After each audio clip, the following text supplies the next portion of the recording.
All right, so good afternoon. Good afternoon, sir. Yeah, how are we? Good afternoon. You are doing well yourself.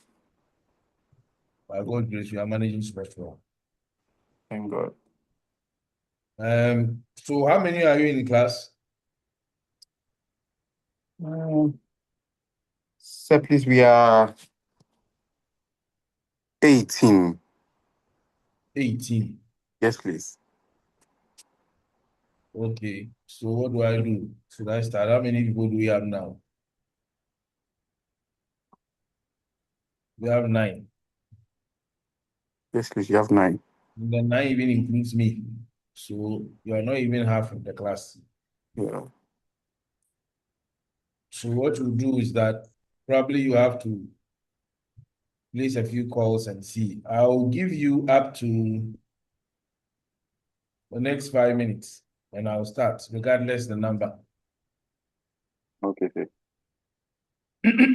All right. Thanks.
All right. So, good afternoon once again.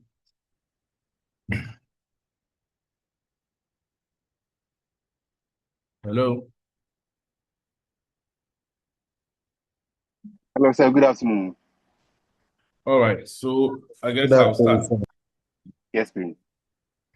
All right. So, I believe we are all doing well. And my name is Dr. Nana Akoko. I will be taking you through digital brands and products and dynamic product management. This is a program that I say that it puts together a lot of the things that you are doing in other subject areas, and then put them together in a way that you can see in reality. And so it's quite a practical one. We do a lot of practical examples. There are a lot of illustrations that comes to the table. And it also means that you also have to come to the party. You will be required to also show up from time to time in the discussion. I like to talk. I like everybody to talk in my class. And so I will be engaging you all from time to time. All right. So how many Ken, how many different classes are put together on this call?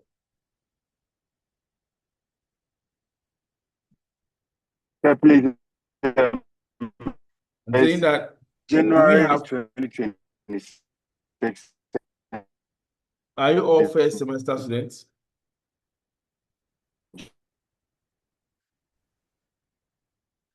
Are you all first semester students?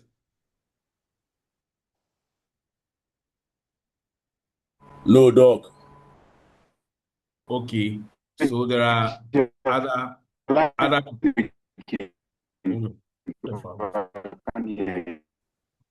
We have June 2025 intake and January 2026 intake. So some All of right. us we are in our second semester, while some people are in their first semester. All right. Hello, sir. So I think my connectivity was bad, so it's stable now. All right. Okay, That's sure. okay. I Okay. think can you give an explanation? Okay, sir. Right. So we'll progress. It's okay. Okay. So basically, when we talk about digital brands and dynamic product management, we look at the digital market having transformed. You will agree with me that now every little organization, I know most of you are actively involved in work, and you will notice that a lot of organizations are gradually transitioning from the traditional way of businesses to a much more digital form of business model. Now, I was telling a friend of mine that now you don't even hear anybody hiring a marketing manager anymore or hiring a marketing officer, marketing executives. Now, people are hiring mainly, it will tell you content creators,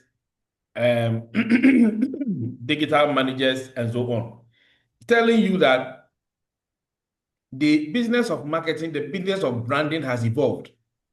So gone are those days. I remember when I was back then when I was in industry, I was a bit younger.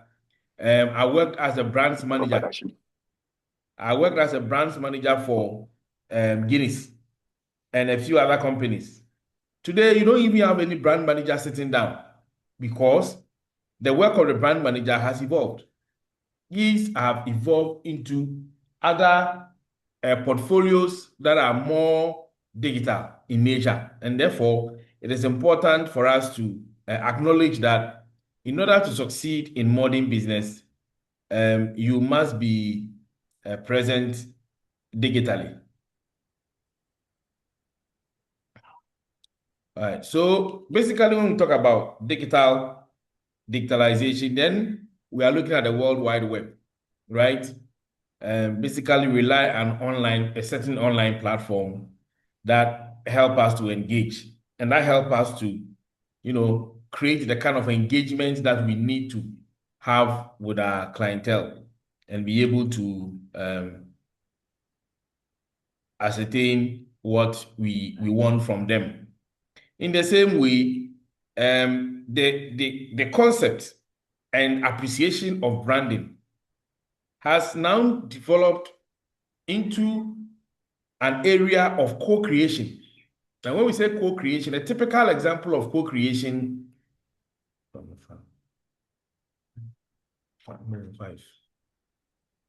the typical example of a co-creation is when you go to the hospital and you are sick. You know, when you go to the hospital and you are sick, what do? The doctor asks you a number of questions. In fact, these days, doctors are required to even ask the kind of medication you want. But if a doctor is giving you any kind of medication and you feel that you have reactions towards that medication, you have every right to tell the doctor that you are not interested in that drug, and the doctor will change it for you. I mean, those of you who are a bit older, you notice that back then it wasn't like that, especially when we were treating malaria. Malaria was purely chloroquine.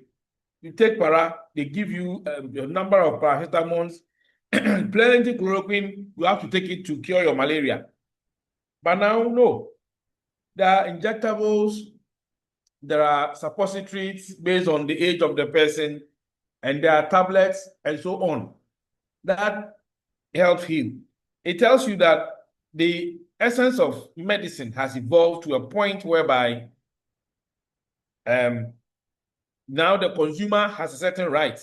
Certain right of the consumer has been recognized and appreciated. And for that matter, whatever happens to the consumer or whatever experience that the consumer observes is a co-created activity. Now, this also emphasizes on product development. You know,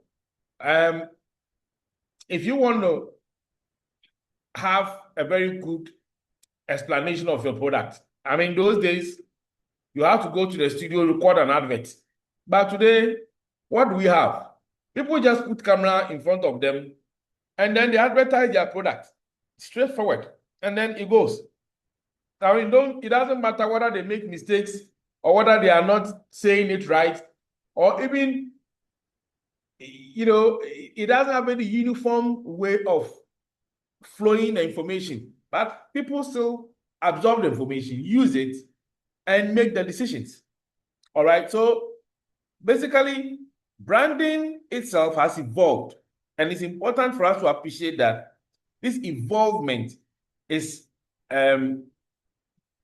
really facilitated by digitalization that has also directly and indirectly influenced the consumer. Now, because of all these things, you agree with me that now consumers also expect a lot more. Consumers now expect a lot more from brands. Consumers expect a lot more from institutions. Now, nobody wants to back down or nobody wants to take anything for granted. Consumers want more. So organizations must have a better understanding of the expectation of the consumer. That means that organizations must be able to position themselves in a way that satisfies the consumer's need effectively. All right. Now, I have a different opinion when people say that digitalization has come to actually make business easy. Trust me, if you understand the intricacies of traditional businesses and that of modern business, in other words, digitalization, I believe that digitalization doesn't come cheap as it's being projected. Because you can imagine you post something on your social media platform, nobody says a word. It's just like sitting by the roadside selling food and the whole day nobody comes to buy anything. It's pretty painful. Just that you don't feel it directly, so you think it's normal. But these things speaks volumes in how digitalization has evolved in that sense. Now, for consumers to be well satisfied, organizations are now realizing that there's a need to really have significant data or a lot of information about who the brand serves. So now there's what we call digital footprint.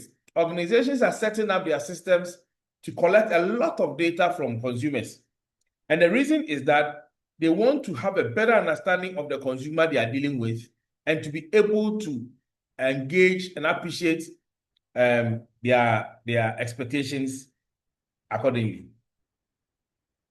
Now let's look at the course objective for this program. So basically, to understand the role and significance of digital branding in a modern business landscape, and then also to develop skills and manage digital brand identities and experiences, and then gain insights into consumer behavior and the impact of digital platforms on brand perceptions. Then explore effective digital marketing strategies for brand building and product promotion. Also develop critical thinking and problem-solving skills in digital brand and product management. And then finally, gain practical experience through real-world case studies and hands-on projects. Now, before I continue, you may have to correct me if I'm wrong, but I think that this class extends to what time? I think we close at 5, isn't it? Yes, please. Okay, so which means that we should be able to have some 1 or 2 breaks in between. Yes, sir. So what we'll do is that it's 1:30 now. When it is 3 o'clock, we could take a break, isn't it? Yes, please.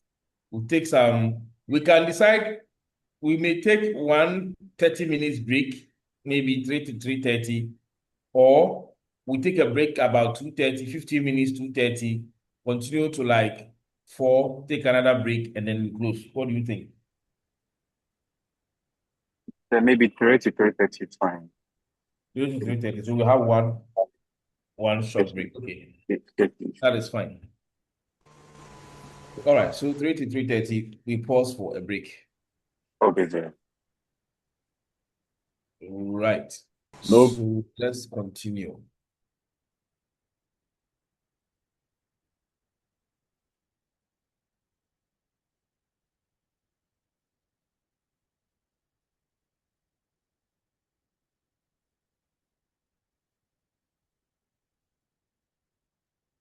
All right. So this is going to be the course outline. So today we are starting with the introduction to digital branding, and we'll extend it to digital brand identity and experience.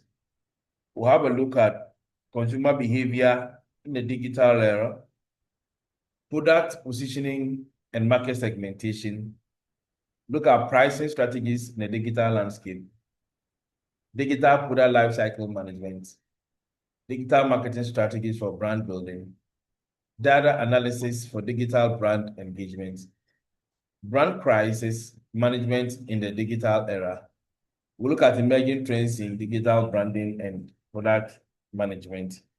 And then we'll also look at ethical considerations in the digital branding.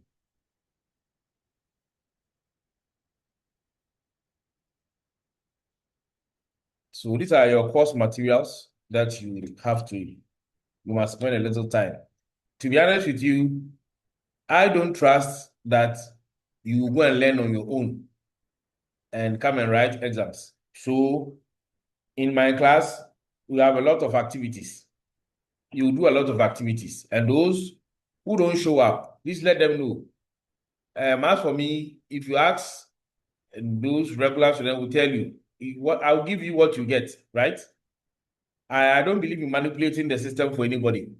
So you will show up on class, be part of the discussion, so that you have a good understanding of what is going to happen, what really the course is about.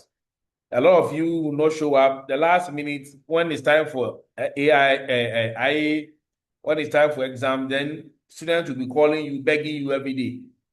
Please, I don't want us to get to the state of begging. So do your bit and let me do my bit. So kindly look at the readings. And then after every model, I'm going to provide you with a case study and an article that will help you to understand. Okay, so apart from the slides that I'm sharing with you, which will be put on the platform, we also have a case study and then it will also be backed by an article. And so if you read these documents, then you are sure that you will not miss any point in the model. So kindly note, okay? So we also have supplementary text that will help you to have a better understanding. Then in our learning, we are going to adopt the problem-based learning approach, with learning begins with real-world problems. And so a lot of our discussion, we are going to put it out there. We are going to relate it to real problems. The case studies you are going to undertake and all the discussions we are going to have, I don't believe in wild examples. All the examples that you are going to have, most of them, you find them around us. But I believe that digitalization has evolved. A lot of people are doing very, very good stuff that we must learn from in our own way. And for that matter, we'll do a lot of learning around ourselves. Okay, we're going to try and engage ourselves in a way, we indulge ourselves in a way that will help us to understand our environment. Okay, so we'll look at how problem solving, we develop our problem solving skills, our inquiry driven learning, and then application of theory to practice. And a lot of times, those of you who are already writing your thesis, I know that some may be struggling with theoretical application to the thesis and so on. But in our case, we pick a principle. We're going to try to see how best we can apply the principle in real life situation so that we can understand. What I need you to know is that whatever we are learning is not too far away from us.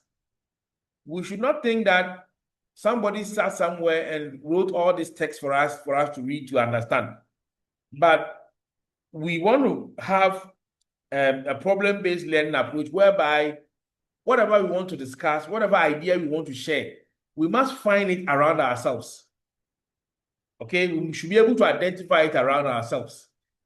Okay, so the first assignment I'm going to give you is that you write something about your organization, but that's an activity that we see at the end of the session, the first session, where you have to write something about your organization and how its digital engagement is evolving.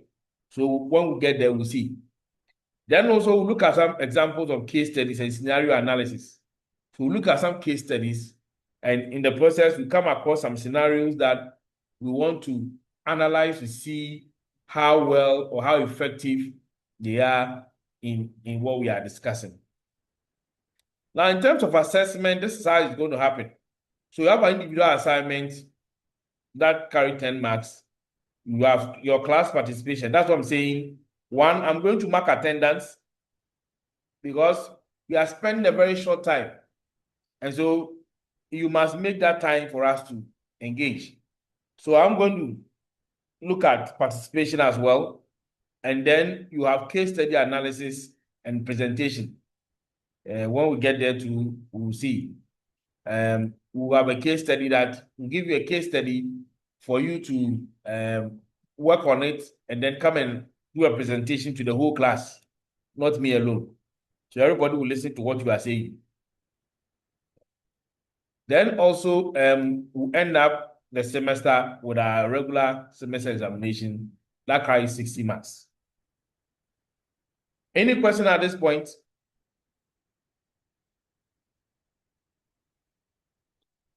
Any question?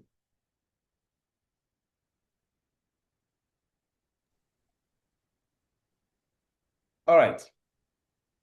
So when we talk about digital branding, basically we are referring to the process of building, communicating, and managing a brand identity, value, and relationship with customers through digital channels and technologies, including websites, social media platforms, mobile applications, search engine, email, and so on.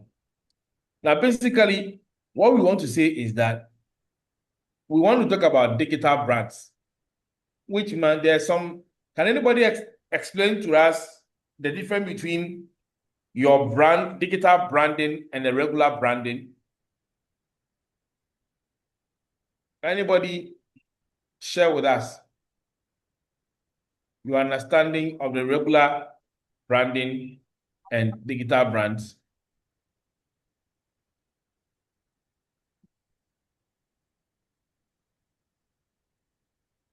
If I don't get anybody, I have to call. Yes, sir. Yes. So like the digital branding, that one it focuses on building your identity through online. That is using the website, What? social I can't media. hear you well. I said when it comes to a digital branding, and that one it focuses on building a brand identity online, maybe through the website, such as social media and digital campaigns. Whilst the regular one is the traditional one. That is my understanding. What is the traditional one? That is where you build your brand not through online. Yes, using the TV, television, the radio means like the one that we used to do in the archaic period. But when it comes to digital branding, that is where you build your brand through online means, such as the website and social media. That is my understanding, sir. All right. Now, is anybody online who works with Telecel or MTN? You have anybody?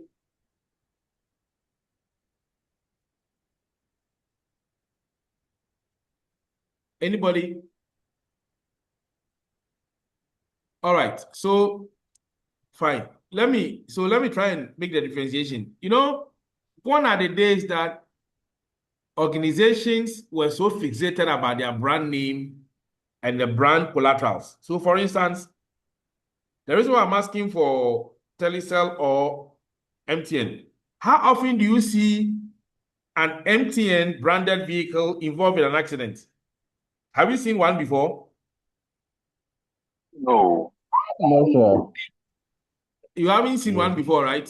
No, Yes, no, no. please. No. Yes. And you won't see that of Telecel either. Because if you do that, the next moment you'll be fired. It doesn't matter your rank. You'll be fired.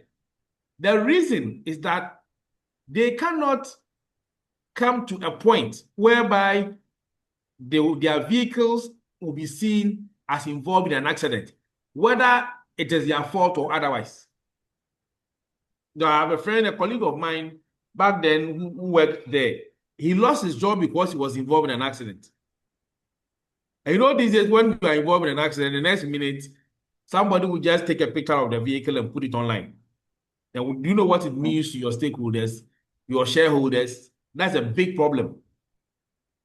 So organizations before now were so fixated about ensuring that there's no bad news about their brand. All right? That is the traditional way. But today, there is social media, there's online engagement. Now, those of you who follow these big brands, how do MTN treat people who harass them online? They block them, don't they? Yes, they do. They do, yes. And the reason is that they do not want anybody to mess with their brand.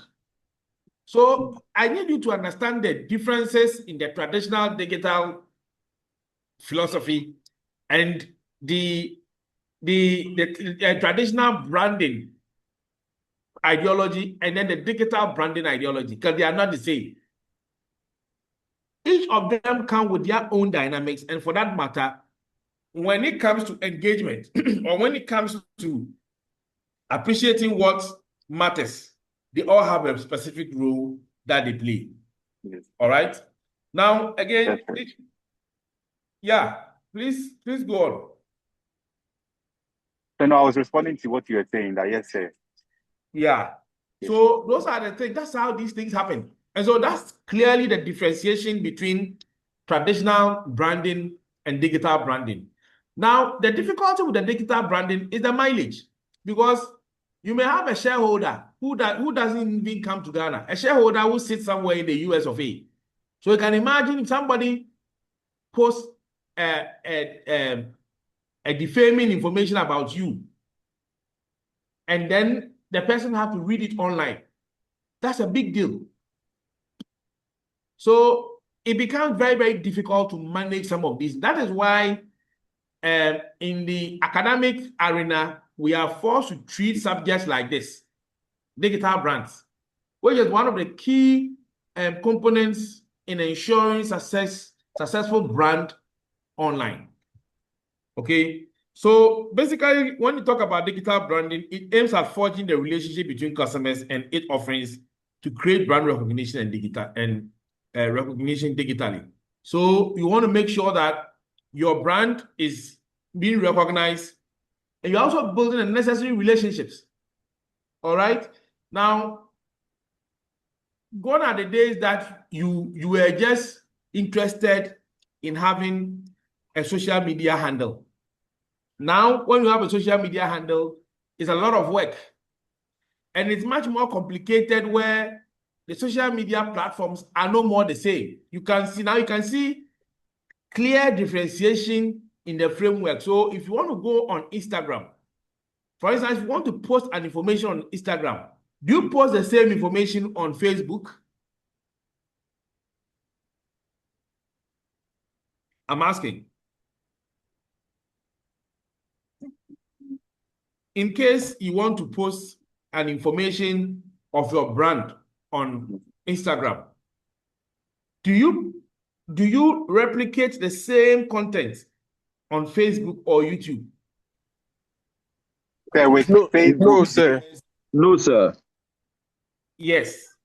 So you see the complications. I want you to understand that there are a lot of complications more than what we see. So a lot of times I've asked, a couple of, I've been teaching this model for some time, and a lot of times some of your colleagues argue that no, there are people who believe that you must be present on all the social media platforms. We'll have an extensive discussion on that. But this just briefly. Why would you want to have an account on all the social media platforms? Is it that easy to manage them? Have you thought about it? How easy is it to manage? For instance, if you have Instagram, you have Twitter, you have YouTube, if you are doing LinkedIn, all these platforms have different frameworks. If you want to attend to all of them efficiently, then it means that you must have a in-house graphic designer, in-house content developers who understand the game very well. They understand and appreciate the dynamics and be able to ensure that they are, converting the content accordingly and share it appropriately. In any case, I have hardly come across any organization that performs in more than 2 or maximum 3 platforms. Have you come across any organization that performs well on more than 3 platforms that you know? For instance, you take a brand like MTN. Can you confidently say that MTN followership and engagement is good on Facebook, is good on Twitter, is good on Instagram, is good on almost all the platforms? Do you often see that?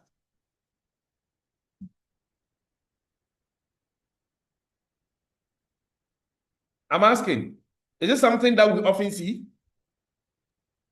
No, sir.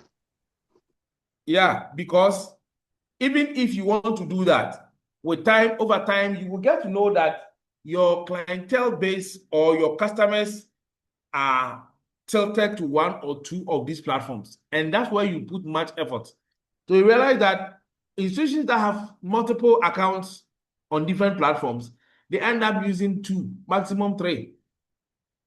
You cannot go beyond. Cristiano Ronaldo, who is one of the most engaged individuals on YouTube, his best bet is YouTube. He doesn't perform on Facebook. And I'm sure if you take him to other platforms, he might not perform the way you want. But on YouTube, he is on top. In the same way, you pick Instagram, you see some of the musicians and some fashion icons who are performing so much well in that area. And it's because of the framework of these platforms that enhance the engagement in that sense. But let's progress. Let's look at how branding has evolved.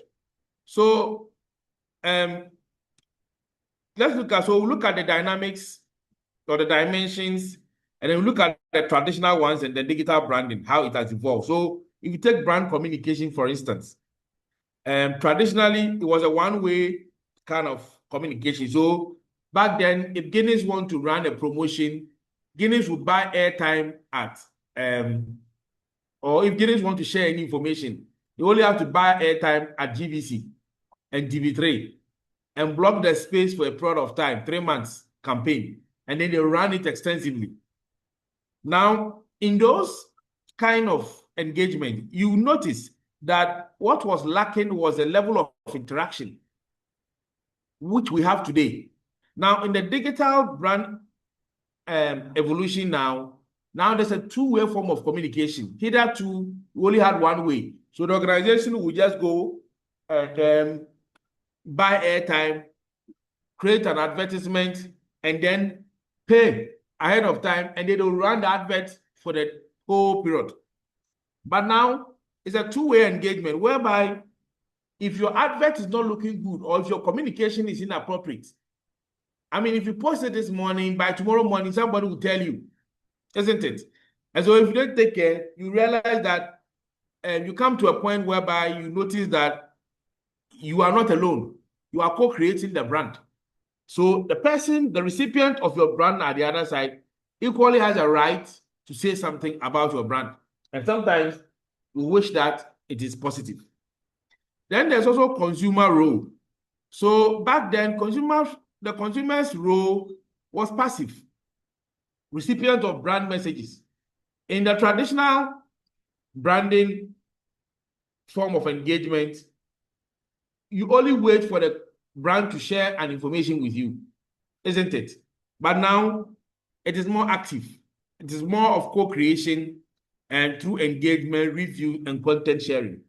So the organization will put out information, and then individuals will respond, individuals will give comments, individuals will make suggestions, and sometimes these organizations take them. Then there's also brand touch points. Brand touch point used to be limited. So it focused on only offline platforms like stores and branches and so on. But now there are multiple digital touch points across platforms. So for instance, take a bank. That small salary that you've been receiving at the end of the month, you know that you can take it in the form of ATM, you can take it in the form of mobile money, you can take it in the form of what do you call it? Mobile banking. You can actually take it by check. And this is example, you don't even need check. Sometimes some of the banks, you just need to go there, write it on a piece of paper, take it to the counter, you sign. When they check your information, you're okay, they just give you your money. So look at that small salary that you receive at the end of the day, and look at the different models in which you can take your money without any stress. So it gives us an indication that when it comes to brand touch points, there are multiple digital platforms that a consumer can engage. Then we also have brand identity. It used to be stable, centralized, controlled by the firm. Now, in 2019, I took a job with USAID. I've been in industry for most of my life.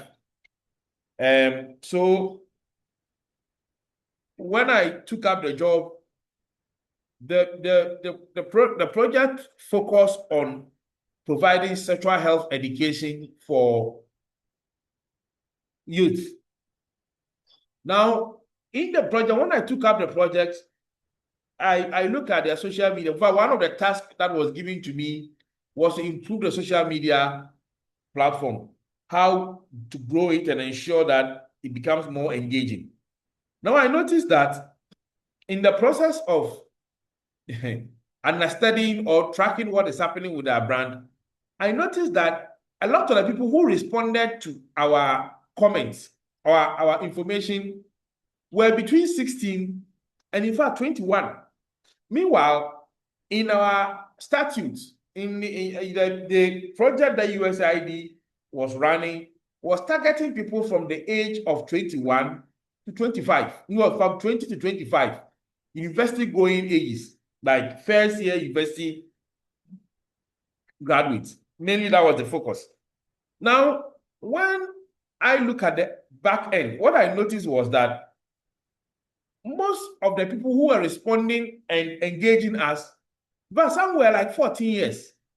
You know, the highest age was between verse 16 and 18. And then followed by people who were like 15, 14. Before now you come to what the project gave us to do. So if you rank the viewership and engagement, you notice that the people who form the larger part, who occupy the first tier and the second tier, were not actually the people that were tasked to engage. The people who were tasked to engage actually fell on the third tier. Okay, so I drew my colleagues' attention and were like, the project team members, we have to sit to really look at it and say, listen, this is strange because we thought that all along we were talking to people in the ages of 20 to 25. But most of the people who answer our calls are between 14 and 20. So it means that there's a gap somewhere. We don't have common grounds. Now, what it meant was that a lot of the information that we're putting out there, a lot of the things that we're saying, the kind of language we were using, we were thinking that we're dealing with people who may call young adults. Unfortunately, we're dealing with people who are more of teens. So, and I'm sharing this with you because of the issue of brand identity. Sometimes there's a serious mismatch about the brand's identity. The way the brand see itself out there, customers may not see it in the same way. So, as brand advocates, it's important for us to always track who we are engaging and, you know, the dynamics of who we engage to ensure that we are not missing the point. Then we also have customer engagement. That talks, traditionally we look at transactional focus on limited feedback loops. So back then, we were kind of buy and sell, invoice. But now, consumers are more educated. They are more engagement driven. Consumers want to be interactive. Okay, they want to share experience, but they want to build relationships. There are situations whereby you go to this friend of mine who buys watches from a very popular watch joint in town. And in fact, she goes there at a certain time of the day just because of the person dishing out the food, because it's her friend. If she doesn't meet that person that day, in fact, there are instances that she's turned back. We get to the watcher point and realize that it's not her friend who is there. So he returned because he says, oh, I don't think I'll get the service that I want. So people build relationships. It's not like the other person is giving her so much, but it's the relationship, the atmosphere, and the engagement that happens between the two people who engage to ensure that at the end of the day, the organization is actually benefiting, and there's mutual benefit for both organization and the customer. Then there's also data utilization. So unlike back then where, I mean, those days, you know, because of real-time data utilization, those of you who have been around for some time, we used to have companies like Research International and a few other companies who were research organizations. Back then, if you needed price, if you want to run a competitive analysis, I remember when I worked with Guinness, if we wanted any price analysis, we have to go and buy from them because they had people in the market who were every day picking up market pricing. we were picking out marketing entries, we were picking out peak prices, we were picking out low-level pricing, and so on. So if you want a spot-on information as a brand to utilize, you have to go and buy that information from back that we used to buy for Research International. But with the advent of digitalization and data utilization, all those companies have folded up. They are gone, but they are no more in Ghana, in this country. And the reason is that organizations now have positioned themselves in a way that they're able to engage consumers and get real-time data and make decisions. So if my price is not good, you definitely come across a customer in my DM, or a customer will check my thread. You see that the customer has raised concern about pricing. Now, though, I bought the same thing from this shop at so price. Why are you selling yours as so? So these things happen a lot, and it gives a lot of credence to data utilization. Then also brand experience. So products and message centered against experience-centered integration storytelling and personalization and digital journey. Then you also have speed, adaptability, and brand communities. Now, when we talk about digital branding, it has its own mechanism and operations, and it's important for us to understand. I know by now, I think you've done digital marketing already, and you're wondering, okay, yeah, if I've done digital marketing, what am I doing? Why would I have to go to another model called digital branding? Now, you must understand that digital branding is a subset of digital marketing, okay? That's especially focused on building and managing the brand's online presence. So your presence, your activeness online, and ensuring that your brand is serving its purpose. Okay. All right. Then its objective is mainly to create a strong brand presence and reputation in an online realm. Okay. It's aimed to build brand awareness, establish credibility and trust, foster customer loyalty, and differentiate the brand from competitors. These are very, very key. These are very, very key. So I see an advert on TV. Is it Kojak? Kojak Pharma. Kojak Pharma is a pharma. I think it's a Ghanaian pharmaceutical company that produces Procode. And I know a lot of you know about Procode because it's a very popular brand. But again, over years, I think it's one of the brands that have suffered on the hands of piracy.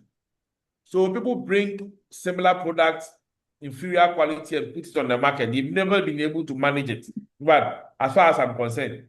But the point is that they also have not been able to clearly differentiate the Procode, the differentiation mechanism of their brand. And I see them run an advert on TV. And even the one on TV is still not clear. Okay. But with strong digital brand presence, this problem can easily be resolved. Then also the time frame and approach. When it comes to digital branding, it takes a short-term approach and it focuses on building strong brand loyalty and reputation over time. So it is not something that takes a short-term approach. It takes a long-term approach, and it takes a time to sustain itself. So I don't think that you have an online presence tomorrow and immediately you have the online presence, it start working. You must show visibility. You must demonstrate credibility over time to be able to get what you want. Then also advanced engagement. It aims to engage the audience on a deeper level by establishing an emotional connection and build brand loyalty, okay, in that manner. Now let's see how the need for digital branding. So the modern marketplace is shaped by digital connectivity, rapid innovation, and changing consumer behavior. Now, let's see. The growth of digital media and mobile internet has fundamentally transformed branding and brand management. Okay, as we've already discussed, this business of branding has evolved. You know, the media landscape keep on evolving, and the presence of mobile telecommunication has also facilitated a lot of these things. Then there's also businesses now operate in a technological-driven economy where digital engagement is essentially for competitiveness. So it has come to stay that if you want to be competitive, then you must go digital. Okay? Gone are the days that I used to be involved in this business. It was a truck-related transportation business. You put fuel in the truck, the drivers will get to town, they will draw the fuel and sell it. But with digitalization, you put in mechanisms that they can no longer tag the fuel tank, till they go and come back. And so you realize that technology has really evolved to offer as much value than we used to have. Then the digital era of branding present both new opportunities and significant challenges, for firms. Now, one of the major challenges in the world, not even in Africa alone, is that a lot of companies are yet to transition fully from the traditional way of doing business to the modern way. And aside consumer readiness issues, sometimes the companies themselves are not even ready. The companies themselves, they are not even ready. They talk about digitalization, digitalization, and they themselves, people are sitting as managers, they have no idea about how digitalization affects their businesses. Okay? And so this is becoming a big challenge in modern academic discussions. Then there's a strong digital brand identity are necessary to maintain consumer awareness and engagement, of course. And then there's increased consumer activity on social media, e-commerce, and digital platform makes an active online presence critical.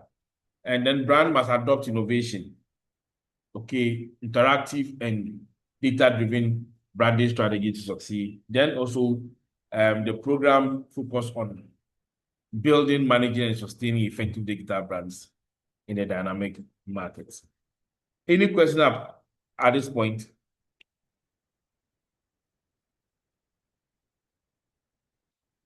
All right. Now, let's look at how technology influences digital brands. So the essence of branding has been fundamentally transformed by advancement in digital technology, and then requiring brands to, one, create an effective digital brand narrative,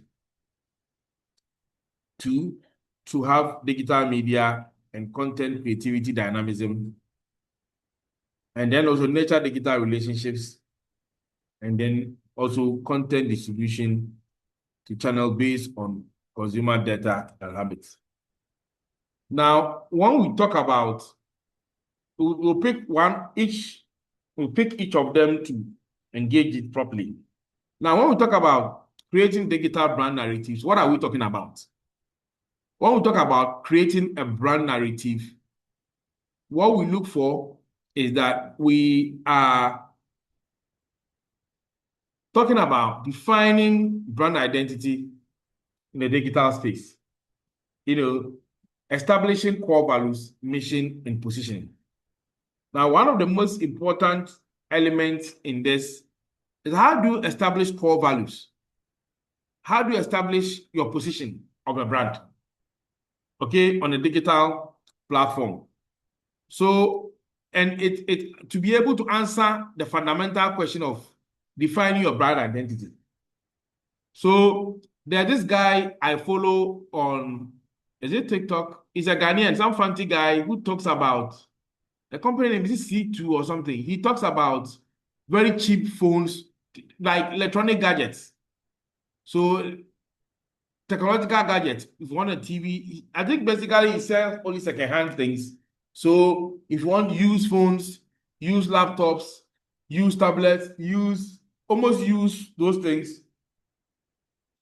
he will sell it to you, you know, and sometimes he sell it at very outrageous prices, and that's what he does. And so if you want to, if you want a brand new gadget, that guy is not the place you go. C2 is not the place you should go because he has identified himself with used products.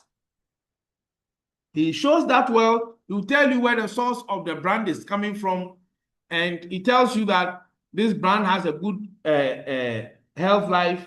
This is not good. This is that. He tells you almost everything about the brand. Although it's secondhand, he tries to establish that position with you before you take it from him. Then also there's what we call digital storytelling. Now, when it comes to storytelling, it is very complicated, yet one of the most easiest way of delivering online content. So at this point, let's have this discussion. When you have an information on Facebook and you want to share the same information on YouTube, what do you do?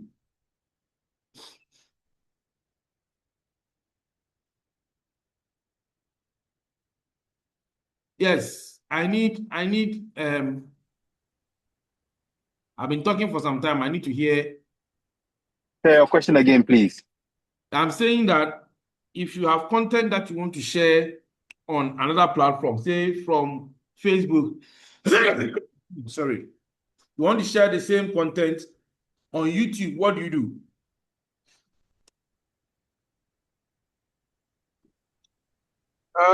Sir, you have to make it in a video form.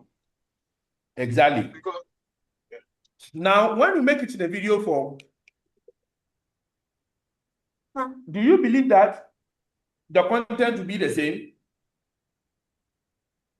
No. no, Yes, it will not be the same. exactly. Now, number two, let me bring it home. If you step out this afternoon, today, most of us went to church, isn't it? It is. And something might have happened on the way. Maybe you saw two men fighting. You saw a husband and a wife. Okay. So a husband and a wife fighting by the roadside. Or a husband and a wife fighting in the church. Out of an argument, the wife wanted to take money for collection from the husband. The husband says, I don't have money. And it turned into a fight. Now, when you go home and you are telling this story to your children, how are you going to say it?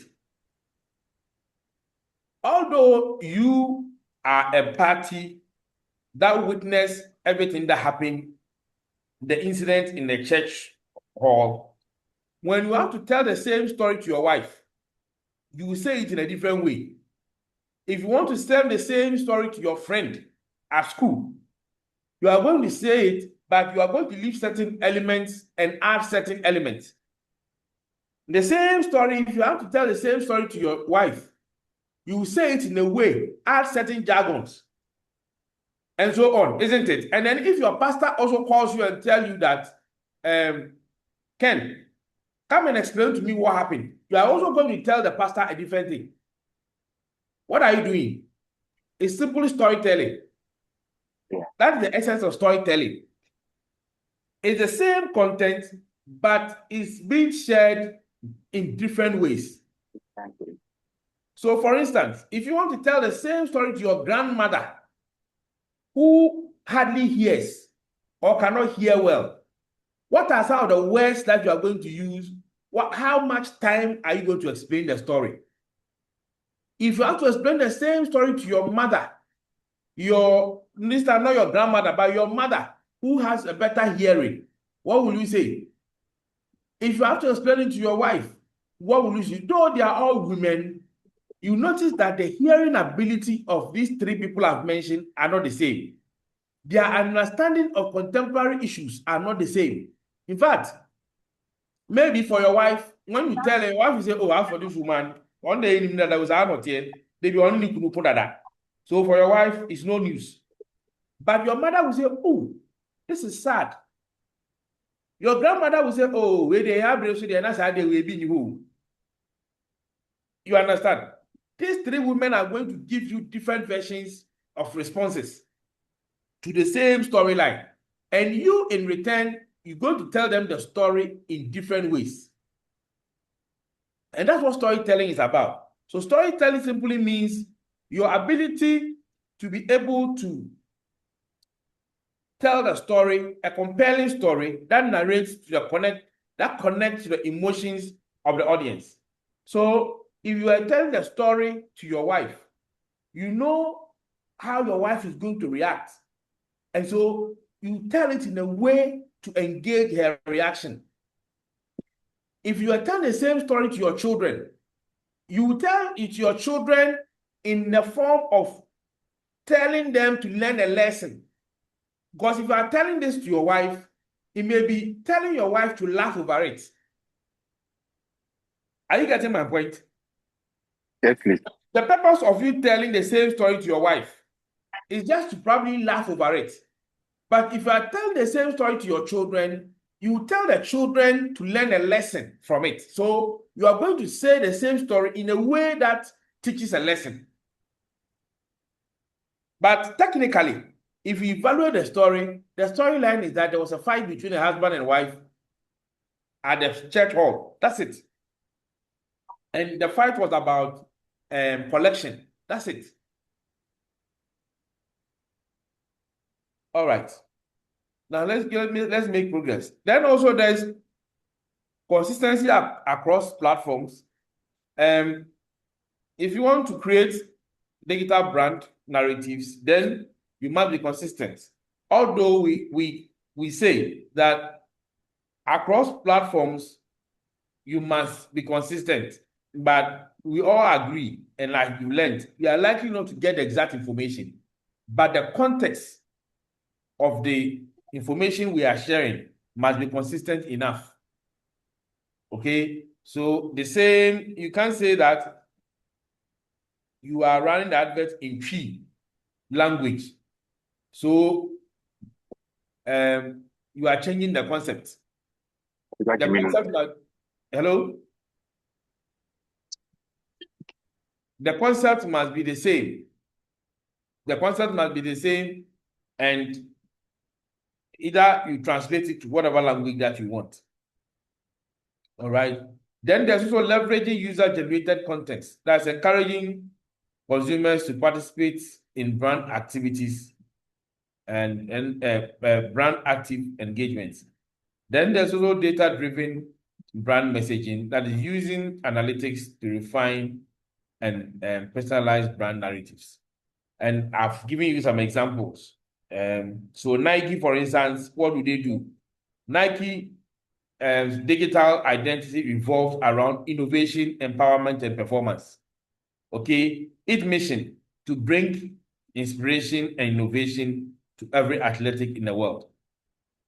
It reinforces across digital platforms through cutting-edge product marketing, athletics, partnership, and inspired campaigns like Just Do It. So you see, like I've tried to explain, it's important that your narration or your creating a narration around a certain identity. So Nike has chosen innovation, empowerment, and performance. And a typical example, the very common one around here is if you want to choose MTN, it says everywhere you go. Are they still everywhere you go, or they've changed it? Yeah, it's still the same. It's still the same. It's still Yes, everywhere you please. go. Yes, please. Yes. Oh, okay. All right. Anyway. Okay, so let's also look at digital media and creativity for digital brands. So some of the influences of technology, as we have discussed, is digital media. That actually has direct influence on creativity when it comes to digital brands. Now, people are beginning to use a lot of social media hacks. Do you know social media hacks? I don't know if you are aware. Have we noticed that now most social media adverts, especially on TikTok, are using a lot of hacks? Have we noticed it? Okay. Well, it's a new thing, so I won't bother you much. Maybe a lot of you probably don't know about it, but basically those are the AI generated kind of cartoons adverts that are run. Okay. Ken, what I need you to do for me is that create a platform. Okay, create a WhatsApp platform. I will share some of these things on it for you to have real experience on how some of these things work. Okay, sir. All right. Yeah, Okay. so we can do that after the class. And then Very I well, will sir. share with you some of these things. These things are very, very important. Now, nobody is doing shoot, cut, stop, retake. Those things, nobody is doing them again. Nobody is interested in human adverts anymore. Now it's about social media hacks. And I'll send you a couple of them. You will see how detailed some of these things are now being projected in a way that it influences behavior. Okay? In a way that it influences behavior and positively can affect consumer decision making at a point in time. I'll forward some of these information to you. So when it comes to digital media, we are looking at the role of visual and interactive content. So engaging consumers with video, infographics, and animations. Okay, and innovative advertising formats, that is augmented reality or virtual reality, and AI-driven ads. Okay, then there's also personalization and customization, tailoring content based on audience segments. So now you can be there. Today, Mother's Day, you receive a lot of what do you call it? Messages from a lot of institutions wishing you Mother's Day. Now you realize that I have not received any Mother's Day message yet because I'm a male. I've checked all my banks. Nobody has sent me a message today. But I asked my wife, she has received like 15 different messages from institutions telling you that they are using AI to personalize the sharing of information. So I'm a male. And the Melcom is not like that. Melcom is open, eh? Melcom, they sent me Happy Mother's Day. They send you your Mother's Day, yes. So it tells you, this is a very good observation. It tells you that they don't probably put much emphasis on the details of the information they are collecting. Okay. Do you understand? Yes. Yeah, so this can be a very good case. You see, and you don't know how much that is affecting consumer decision. Do you understand? It could be affecting consumer decision in a way that you don't know. And this is a very good point, and I'll get a case study on that. And let's see, companies that do not fail to use data that they collect effectively, what do we do? Okay, because we are, like I said earlier on, most of the companies are still evolving. A lot of companies are struggling to go digital. They are collecting a lot of information, but they don't know what to do with it. All right, so and Melcom is one of them. All right. There's also gamification in marketing, using interactive experience to boost engagement.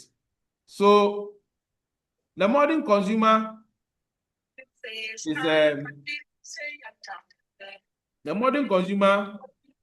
likes lotto. You know, the modern consumer doesn't have time for go and come business.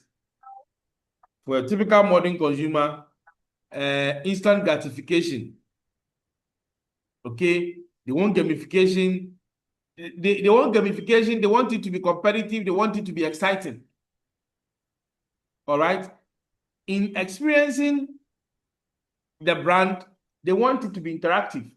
They are not interested in flat engagement, flat foot information. So, you know that MTN can share an information. A lot of time when MTN shares information, you cannot respond, isn't it? Isn't it? When MTN shares an information with you on your phone, you know most of them, you can't respond to it. Isn't it?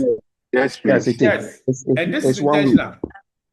However, they will tell you, if you want to engage, go on social media, go on Facebook, go on TikTok.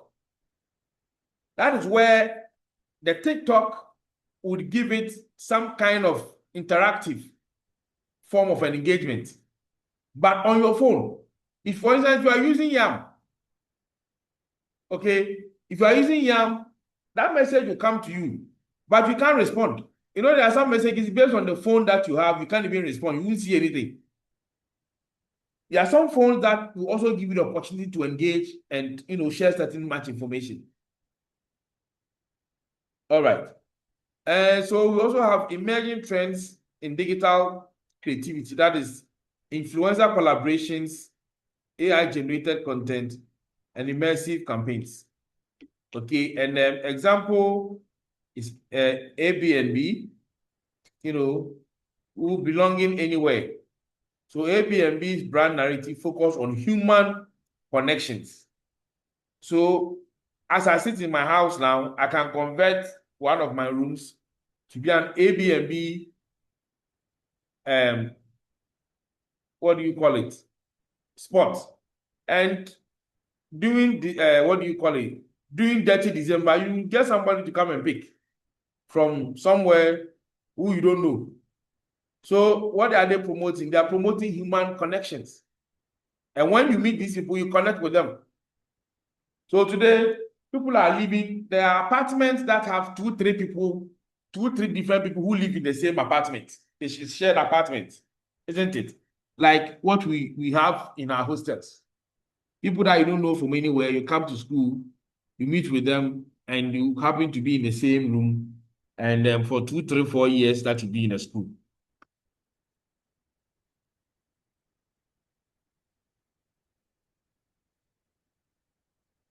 Then there's also forming digital relationships for digital brand. That is consumer engagement strategies. You know, when it comes to an online or digital branding, relationships must be nurtured, must be intentionally nurtured. So don't think that okay, so an example is, if you listen to the news, or I'm sure a lot of us listen to a lot of the radio morning shows. If you are listening to Joy, if you are listening to Peace or Adom, you will notice that there are certain individuals, there are certain listeners and viewers who are always sharing an information on these platforms. In fact, if Kwame Sefa-Kane decides to read messages, Kwame Sefa-Kane will always read their message in the morning. Isn't it? This indicate clearly that, and sometimes when Kwame Sefa-Kane mentioned, read their comments, or ask them, oh, so and so, how are you? Maybe they've never met before, but the fact that the person consistently, if you are reading a message from somebody every morning, you are tempted to have a certain unrealistic relationship with the person without you even knowing. So if you don't have any good relationship with the person, how would you ask the person, how is the person doing? But the fact that you read the person's message every single morning on your morning show, that person, you know that on a day when you're having a bad day, you hear from them. All right. And that is how you nurture relationships when it comes to digital brands. Digital brand relationships must be intentionally nurtured to ensure that they benefit the brand. And you must also strive to build brand communities, leveraging on social media groups, forums, and brand advocacy. So it means that we should not just be interested in just reading the news, reading the comments from them. It gets to a time. You notice that some of the TV stations, from time to time, they invite some of these commentators to their studio to come and discuss issues, isn't it? And the reason is that they do that to ensure that they're able to categorize them effectively, and manage them accordingly. And that also have a direct influence on how, or the kind of experience that is being shared on the digital space, ensuring that there's seamless interaction across touch points.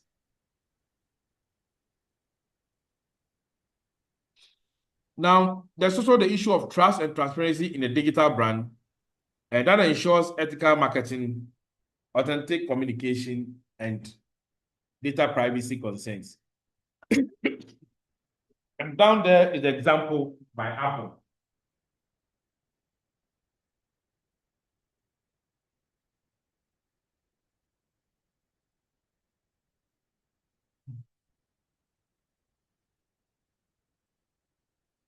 Now let's look at content.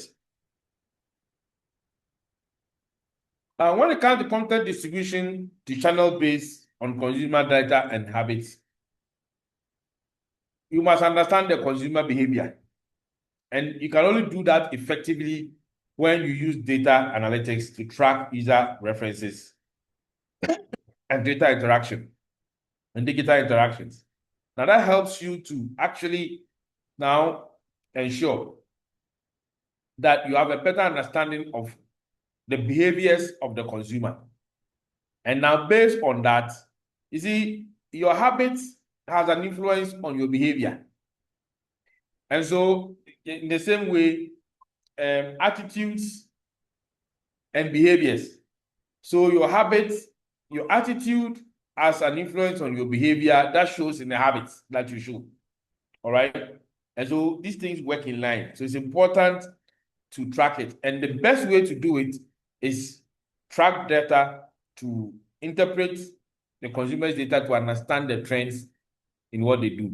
And choosing the right distribution channel. Like I indicated, social media, email marketing, blog, video platforms, e-commerce. A lot of times we must decide what is the most appropriate platform to use. You don't want to use, it's not necessary to use all of them because it comes at a cost. Then there's also omni-channel content strategy, ensuring seamless and interactive brand experience across multiple platforms. You also have timing and frequency and performance tracking as well. Down there's an example from Starbucks and GoPro for your read. Now, in wrapping up this one, certain companies have suffered serious casualties because they failed to undergo the evolution of the digital brand era. So, for instance, Blockbuster used to once be a leader in video rental chains, but now Blockbuster have been taken over by Netflix. Whilst people are Netflixing and chilling, who is going to rent video? Unless it's something very exclusive. But these days, when it comes to technology, there's nothing exclusive. Whatever you have, somebody can copy it tomorrow. Then there's also Kodak, a pioneer in photography. Kodak used to be the number one. Back then, when I started marketing, one of the brands that I sold, I used to sell Kodak. They were photograph films and cameras. But today, you don't see any of them because they failed to evolve with the consumer. They failed to evolve with the brand era. And then there's also Polaroid, famed for its instant cameras. Borders Group, a major book retailer. Sears, a retail giant for decades, and toys. These are all. And then one of the biggest casualty is Nokia, which I believe a lot of you already know. Okay, Nokia, but when I started buying phones in the early 2000s, but the very popular phones back then was Nokia, Motorola, and Siemens. But today you can't find any of them. All these brands fail to evolve, and then iOS and Android took over with Microsoft, and all these people took over, and today they are nowhere to be found in the arena. Any question?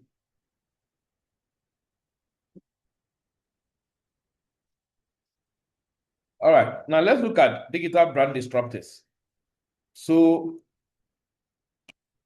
when we talk about digital brand disruptors, what comes to your mind? Can anybody share?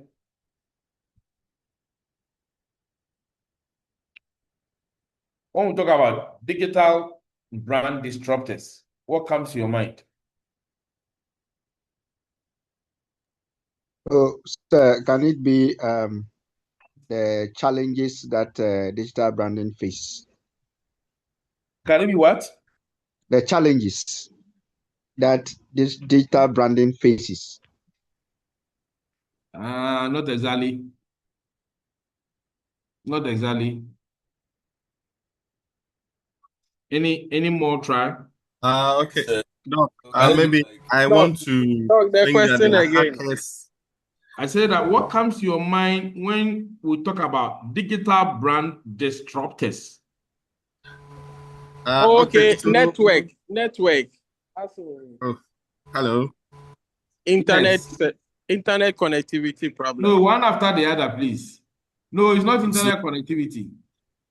So this one, maybe it talks about companies that uses new technologies to overturn companies that are using traditional means of marketing. Yes. That is my Yes, I understanding. think that is really close. So when we talk about digital disruptors, you are talking about firms that leverage on digital technologies, platform economies, data analytics, artificial intelligence, and innovative business models to transform traditional industries and consumer experience fundamentally.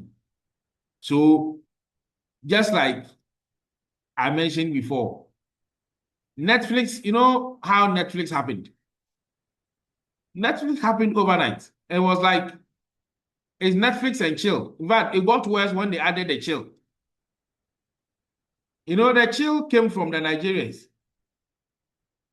So immediately, video rental business went dead overnight. That is a digital disruptor. So we are talking about organizations or industries whereby new entrants or even existing ones have been able to discover new ideas, new technologies that evolve or that transform every little thing that happens. Okay, so for instance, ideas that challenge established market leaders by introducing more efficiency, personalized and digitally integrated ways to deliver value to the consumer. And what can we, in Ghana, what brand can we talk about? What brand can we talk about in Ghana as a digital disruptor?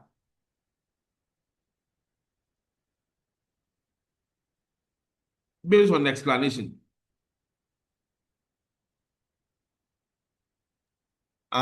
Sir, can we talk about Jumia? Yeah, Jumia is a digital disruptor. Temu is a digital disruptor. You understand? Temu is a Sir, digital. please, Amazon. Sir, please. Sir, please. What Yes. about Amazon also? Amazon. No, Amazon is not, because Amazon has been there. The concept of Amazon has always been there. But we are looking for an organization that has brought in a new idea that transforms a whole industry. Okay, so there are three main things you must understand. That is the market, an idea that changed the market, an idea that changed the products, or an idea that changed the channels. When we talk about digital disruptors, these are the three main things. So because of your idea, right? Let's look at Netflix. What is the focus of Netflix? They simply changed the product. And the product is very simple. The breakthrough came from product. Their product is that just subscribe, and then every movie that you want in the world, you can watch it. You don't need to work to go and rent. And look at what they add to it. In fact, when you are watching it, because you have paid for the whole month, if you watch it this morning and you don't finish, you can continue it later in the day. Meanwhile, if you remember, those of us who used to rent movies, you rent it today, you need to return it by tomorrow. If you don't return it by tomorrow, just like you go to library, you know, video rentals is just like going to library. You rent the book for a day or a certain specific number of days, you have to bring it. If you don't bring it, there's a penalty. When you bring it, you pay. You understand? So digital disruptors come in to change the market dynamics, change the product dynamics, or change the channel entirely. And when they did a good job with the product, it affected the market. Now, young people, okay, I've seen a hand up. Yes, sir. Please, this is Alphonse. So, sir, I said the Amazon first, and you said they are not digital disruptors. So, I want to please give 3 examples so that if you can determine whether they are digital disruptors. So, please, Okay. First and foremost, let me hear MTN from Mobile you. Money. Yes. Hello. Yeah. First I'm and listening foremost. to you. Okay, sir. Please, first and foremost, MTN Mobile Money, PayPal, and there's betting companies, online betting companies. So these are the 3 things I want to please for you to address if indeed they are digital disruptors: PayPal, MTN Mobile Money, and the online betting companies. I didn't hear that. All I heard was the betting companies. Let me hear what and what. Okay. So I want to try and answer the question. So the MTN Mobile Money, they changed the banking sector, as in how we bank. Exactly. So MTN, no, not MTN, Momo. Okay. The concept of Momo. The concept of Momo is a big disruptor to the banks. Banking sector, yeah. Yes. Because now they have more customers than the banks. Exactly. In fact, now MTN, in fact, all those of us on this platform, when we put together the money we have on our Momo wallet, it will be bigger than a bank branch. Do you understand it? Okay. That's what it means. Yes. Momo. So you have been able to create a platform that is able to harness people's money, and now they are even lending, isn't it? They are lending. They are into lend. They are lending money out. People are paying, although there are shortcomings here and there. But they are, upon all the difficulty, have they stopped? You see, they've not stopped. Every day they are new. That time I checked the MTN loan application, and I realized that there are more companies coming every day, isn't it? Or is that not the case? Sir. It is, sir. Yes, sir. Fidelity, Bosnia, thank you. EcoBank Express. Na business na ya bad and it means that is good. Yes, sir. Yes. So you see, initially, if you notice, the banks were a bit resistant or very reluctant in connecting to the Momo platform. But now all of them are connected, isn't it? Because they've come to accept that consumer no so beja to. That is why that's why I like this dimension. When you catch any, if you're able to leverage on any of these three, when you leverage on the market, it affects the product, it affects the channel. If you leverage on the product, it will affect the market, it will affect the channel. If you leverage on the channel, it will affect the product, it will affect the market.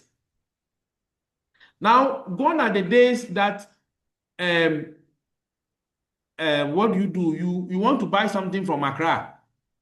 You have to go to Accra to go and buy. But these days, delivery, Okada.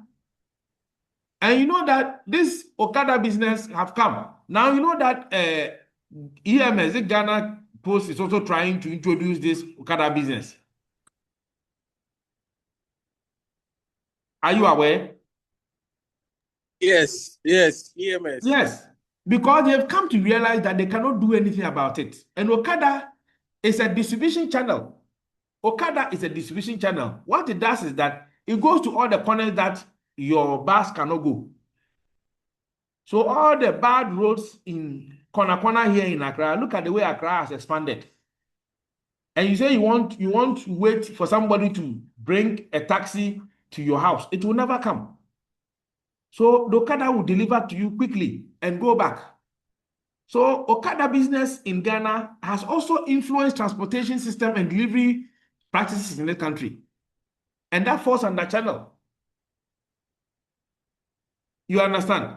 The Momo example that you gave falls under product. The one I didn't hear was betting. You said something about betting. Yes, sir. Sir, please, it was the Momo, the PayPal and betting, online betting companies. Normally, it used to be. You are an investor, eh? You are an investor, right? No, please. I'm into the betting industry. So you are into the industry. Yes, okay. Please. I work with the betting you are not company. An investor. No, I'm an investor also. I see. Quote in quote. Quote in quote. Yes, okay, sir. Yes. I want to say something about the bet. Okay, so the betting too has influenced the lottery industry.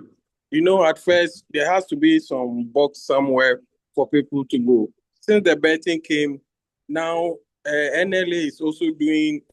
You can just You can just stake the lotto on your phone. Yes. That's you are very right. You are very right. And so these are key disruptions that has changed a lot of businesses. In fact, a lot of times it changes the entire industry. Momo, for instance, it changed the whole banking industry. All the things that we are talking about, this betting thing, it has changed the entire betting business. You understand? And when it happens like that too, it kicks certain people out. You know, you used to have those investors who have been in the business for long. You realize we used to have Asari Original Pay or so a lot of them. Isn't it? Predominantly because they could not match the disruption that the industry was getting into. Either they didn't have the technology, they didn't have the manpower, they were lost, and they just couldn't. Or sometimes they were even scared. You know? So these are real. But let's look at some of the characteristics. So let's look at some of the characteristics of a digital brand disruptor. So one, technological driven innovation, as we've already indicated.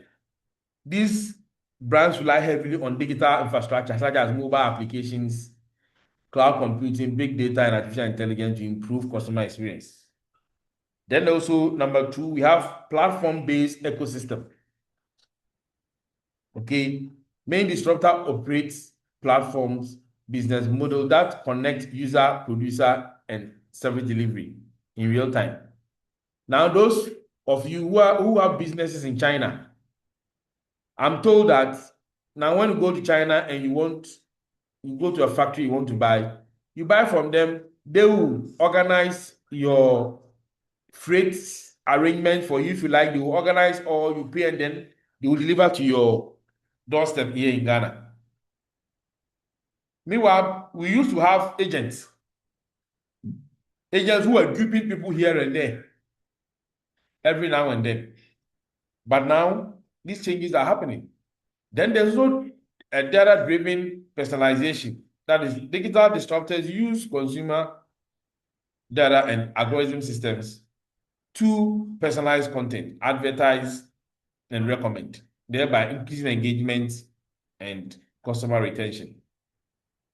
Like I was saying, if women today being Mother's Day, if you share a Mother's Day message with a woman, she will respond. Me, as I sit here, if you send me that anything Mother's Day, me shakra, because it's not meant for me. I'm not a woman. I cannot relate to that information. But if you give it to your wife, if you give it to a woman, who will appreciate it, I will be very excited. And it's because today is their day. So using data to personalize also brings increase a lot of engagement in that sense. And then the social media and influencer integration. With this brand strategically utilize social media platforms, electronic word of mouth, and influencer to build online communities and enhance brand visibility. So electronic word of mouth. Unfortunately, here in Ghana, apart from, do we have any strong social media person who is a brand ambassador? Can you think of anybody?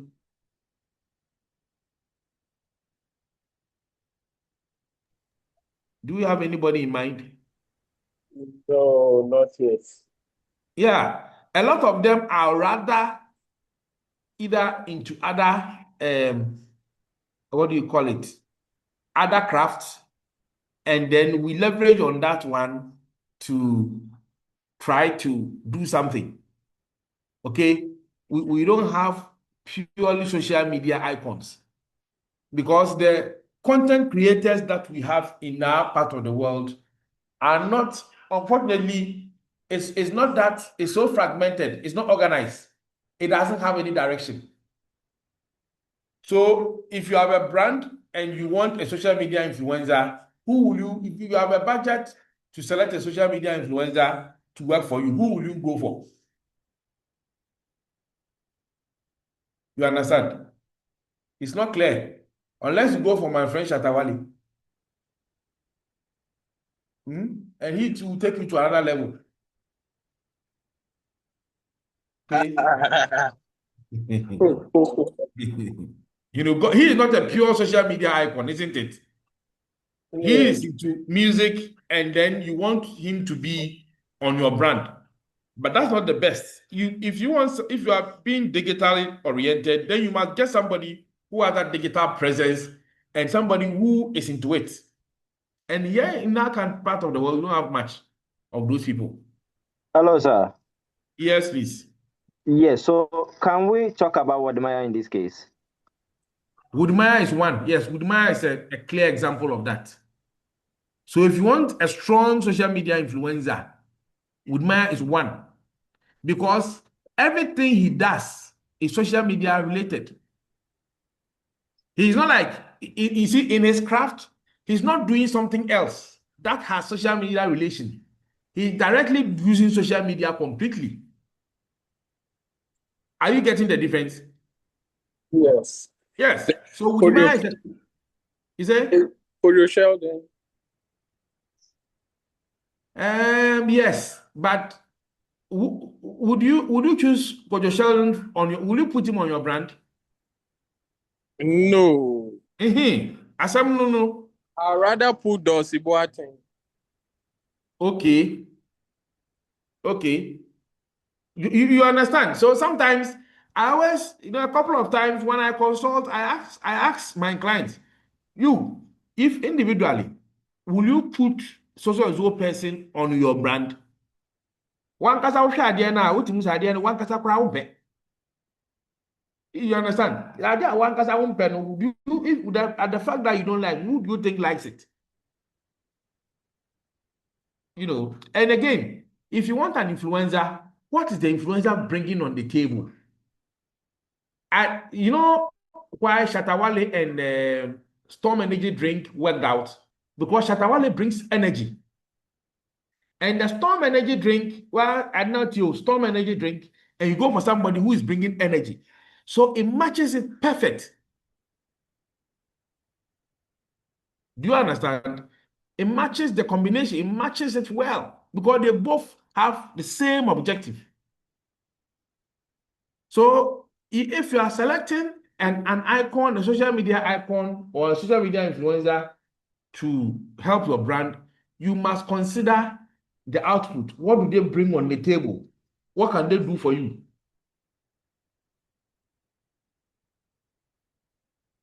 You understand? So that based on the things that you can do, then they will be able to, based on the things that they can put on the table for you, then you know that that relationship is going to last. Now, what do you call it? Guinness contracted Obidi. Sarkodie. It wasn't effective on Malta Guinness. It didn't work out. I don't know if you are aware. I think they signed on a few of them, King Promise, and none of it worked out. It was very down. But when Casapreco signed on Shatawale, you see, now I think, is it Rush Energy Drink or someone, one of them to have signed on Stoneboy. But I don't see that much. I don't see the energy level. Are you getting the point?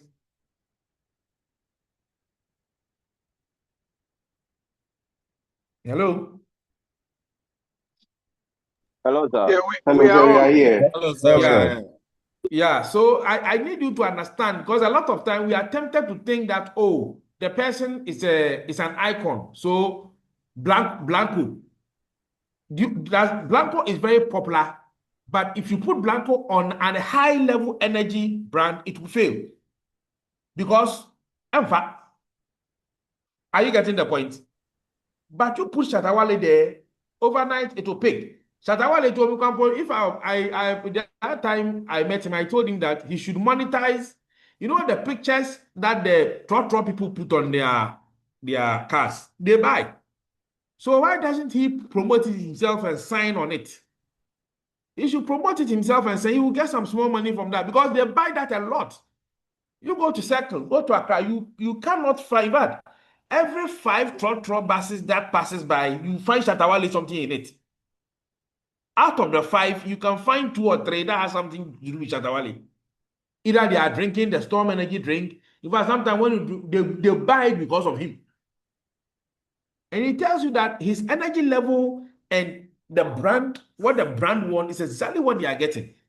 So if you don't get the right person who matches the energy level, it won't work. And again, if you take Kofi Kinata, who is also a very solo, calm, high life artist, he doesn't play a lot of shows, but he gets a lot of corporate shows. Because in the corporate setup, people want calm music that they can think. So if you want an icon in that sense, Kofi Kinata is there for you. People, deep thinking people will go for him because that's what he shows. Yeah, sir. I think he has been signed by Enterprise Insurance. Yes, Kofi I know. Kinata and Diana Hamilton. Yeah. That campaign has been there for like a year or 2 now. Yes, and then the longest one is the is it UN immigration something Kofi Kinata. He's an ambassador to, is it the illegal immigration or something? Yeah. Search Yes. Stowaway. Got on the tap Yes. Stowaway thing. Yes, he that has one been there for I'm aware of more that. than 5 years now. Yes. So you see, you have people who actually will provide you that influence. So when you talk about influencers, that's how you identify influencer that match your organization's ambitions. And then you can make it will create the electronic word of mouth that you need, the positive word of mouth that you need to carry the brand. Then also we have the agility and consumer centricity. So unlike traditional corporations, digital disruptors rapidly adapt to changing market conditions. So for digital brands, if the prices are changing right now, he can change his price. He doesn't need to come to the office and come and take approval, go back and go and print a new price tag and come and put it on the car. You understand? In fact, online, if I notice that, people are not buying from me again, they are buying from my competitor because of the price, I can change my price right now. Once my boss agree that, okay, I can also run a promotion for the rest of the day. You know, when it comes to online, you can run promotion, half day promotion for the next 2 hours, lunchtime. If you can order your food between 10 a.m. and 12. The reason is that you don't want people to come to the rush hour where you know that you already have pressure. So from 12 to 2 or 12 to 3 is the rush hour for lunch. The pressure in the kitchen is so high that you can't contain it. So what you do is that you run a promotion, make your order between 10 and 12 and get a discount of 10%. You understand? Because of the essence of digitalization, you're able to actually understand the trend in the kitchen and make the necessary decisions. You don't need anybody to come and tell you. Instantly, you know it, and then you make the necessary decisions, and then you are gone.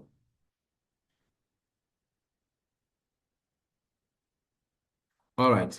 And these are some examples.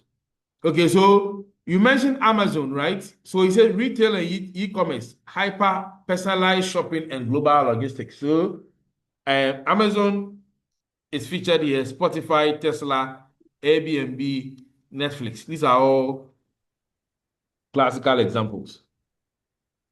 Yes, sir. All right. Yes. Hello, sir. Yes, Paul. Yes, sir. Please, I want you to help me to understand this in terms of the influencer.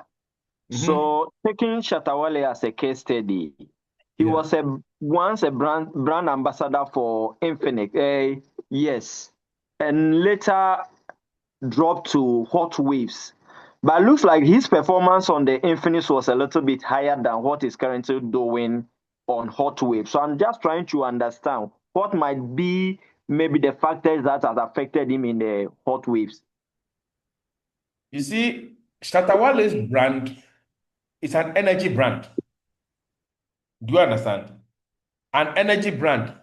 Basically meaning that if it is energy, what you are doing requires energy. Hey, hey, hey, hey. That one, don't try him. I do not know, I don't understand the philosophy behind the Hot Waves. Maybe the target audience for the Hot Waves is not the average Ghanaian. Maybe it's an upmarket brand. I don't know. But for Infinix, at least I have one. I'm a local boy. I have one Infinix phone. So at least I know that is for Tutubidi for yeah. Oh, those of us who probably show some level of energy. So when we see Shatter, we are happy. Okay, so the brand dynamics makes a lot of difference in this case. Doc, I Yes, think I want to add something. When it comes to Shatawale in Ghana, he is the one having the huge fan base. exactly. Shatawale, when it comes to the fan base, so you realize that any brand that Shatawale is promoting, automatically the fan base will be in love with the brand, whether they like the brand or not. As soon as Shatawale is on the brand, they'll like it automatically. So you realize that all the brand Shatawale promotes is being liked by most of what his fan base. That is one thing I studied about him. That is very true. And you know that MTN mobile money actually contracted him. I think when he was having his birthday bash also for a day. You know, the birthday bash was for a day. You were just supposed to download the MTN mobile app, Keke. I'm told he got about 4 million they saved a day. Downloads, Keke. Just download the app. Meanwhile, MTN has been promoting the app for how many years? But just a day. On that day, night, on the birthday night bash, People who were there and people who were watching from all over the world. They had over 4 million subscriptions on that day. Just downloads, keke. So that is how, that's what I'm saying. You must understand the value proposition before you go for the artist. You cannot say the same thing for Stonebwoy or even Sarkodie. Because the people who appeal to those brands, those musicians are different level. And if you have a much more elite followership, or no, either saw one app that and I say he's not going to be influenced by what you are saying. He may like you, but they will take a second thought before they make a decision. They don't just make decisions. All right. So it's 3 o'clock. Let's break. It's actually 3:06. Let's break for 15 minutes, and then rather we come and wrap it up and close early. Okay, sir. All right. So we'll be back in 15 minutes. All right, please. Okay, sir. Thank you. So please, class, you can also stay online, okay? When it's time, Yes, then you just can stay online. okay, sir. Right. Don't run away. Mm.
Okay, so please let's start gathering.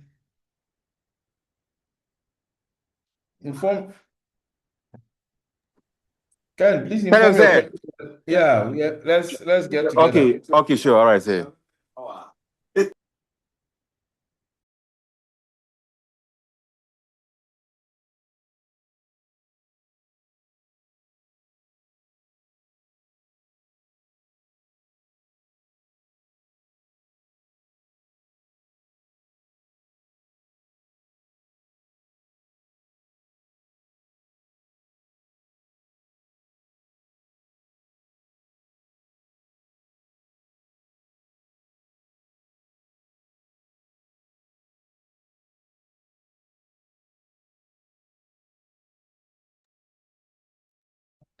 Okay, so we are back.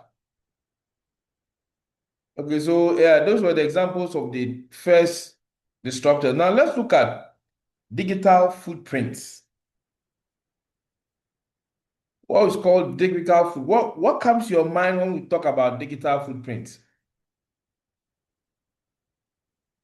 The data you left on the internet after browsing. That Exactly. is my understanding. Yes. It's not even just the data. You see, let's take Google accounts. When you start to open, when you want to create an account, what kind of information are you required to put in there? Do you remember? Do you remember that a lot of times you have to put a lot of information that at the back of your mind and under normal circumstances you'll not be ready to give, right? But because it's a platform and nobody's on your neck and you are willingly, you see, the problem starts from the willingness, your willingness to give out the information without questioning. And again, your interest. You want to create an account. And to create an account, this is what you have to do, isn't it? Now, let's fast forward it to cookies. A lot of websites now have cookies. And then, in fact, some of those, there are some that are ethical enough to even ask you whether the cookies, you want the cookies or not. And then if you say no, sometimes you can't access the platform. I'm sure you are aware of those things. Yes, sir. Yeah, sometimes if you say no, it means that you can't continue. And so what does it mean? It means that you are forced to say yes if you want the information. Some of them too, it doesn't matter. They will ask you whether you say yes or no, the cookies is going to work on your information. Whichever way you want it, the cookies is accessing your information. Period. It doesn't matter whether you say yes or no. It is only there for you to see that it's there, but they will get whatever they want. So when it comes to digital footprint, basically it goes beyond what you just left there. But every little information, the passwords, every little thing that you have done there, the creating of accounts, when you bought the new phone, the iCloud that you have, the what do you call it? Social media posts. The social media posts. Yes, you know now American embassy, they check your social media posts. Are you aware that now when you go for visa in the US of A, now they check your social media posts? Very well. They will even ask of your handle when you are filling a DS-164. Exactly. They'll check all that. And in fact, if they find any post that is unreasonable or they find any problem with it, they will turn your visa down. That is how far digital footprint will take you.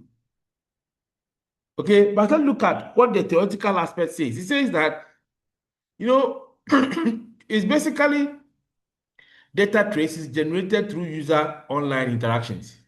So the thing that you've been doing online, they like, you think you just liked, you just shared, you just showed an emoji, all those things. If you put it together, near one because I did why social media, you deny that is not you. That's how far. Now, I will ask all of you to do this exercise. You know that, Ghanaians are comic in nature. Are you aware that we are very comic people? We like a lot of comedy. So I I decided to look at my social media posts and, try to see some of the things that I've kind of liked and some of the things I've shared. And I noticed that a lot of the things that I have shared are mostly comic. They are comedies. No serious business. That is me. I'm talking about myself. I'm not talking about anybody. So when I watch it, I say, okay, no, so now I understand why sometimes me myself, some of the things look funny in my head. Because the fact is that most of the things that me myself I'm liking are all funny stuff. They are not serious business. In any case, I don't believe that any serious business will put any serious thing on a social media platform. That is my personal opinion. Because if you want people to respond to you effectively and be serious, I think you should go beyond social media. That's what personally I believe. Because you see, like he says, it's social. Anything that is social has no commitment. That's why a lot of people don't win defamation cases on social media. You understand? Most of the people who have won defamation cases did not happen on social media. It happened in maybe a TV station, radio station, but it was played on social media. But people don't win defamation cases on social media because nobody takes it serious. In the law court, and when what do you call it? Kennedy Japan took this guy to court. That journalist who have been insulting everybody in this country, what is his name? Kevin Taylor. When Kennedy Japan took him to court in the USA, the US court told him point blank that you are a politician, so you can't say nobody should say anything about you. That was it. As long as you're a politician, you're a public figure, people have the right to say things about you. So you can't come and say that Obia Kabima won't paint you, who were charging you upon defamation. No. Then don't be in the public light. And again, the comment was made on social media. So it is not a serious comment. But people also take it very serious and do all sorts of things. So we have to be careful what we do. But for organizations, in order to have a very effective communication, it is necessary to harness this digital footprint. Okay? Because it's actually a huge resource that helps to understand audience cognitive and emotional behavior. And like I said, if you pick my account and you track it, you notice that I'm a complete comedian. That's what my cognitive and emotional behaviors will tell you. Okay, it means that if you want to show me a commercial, if you want to appeal to me, you have to do that in a comic way. It will rather, you will get my attention easier and quicker if it is in a comic manner than if it is very serious. Are you getting the point?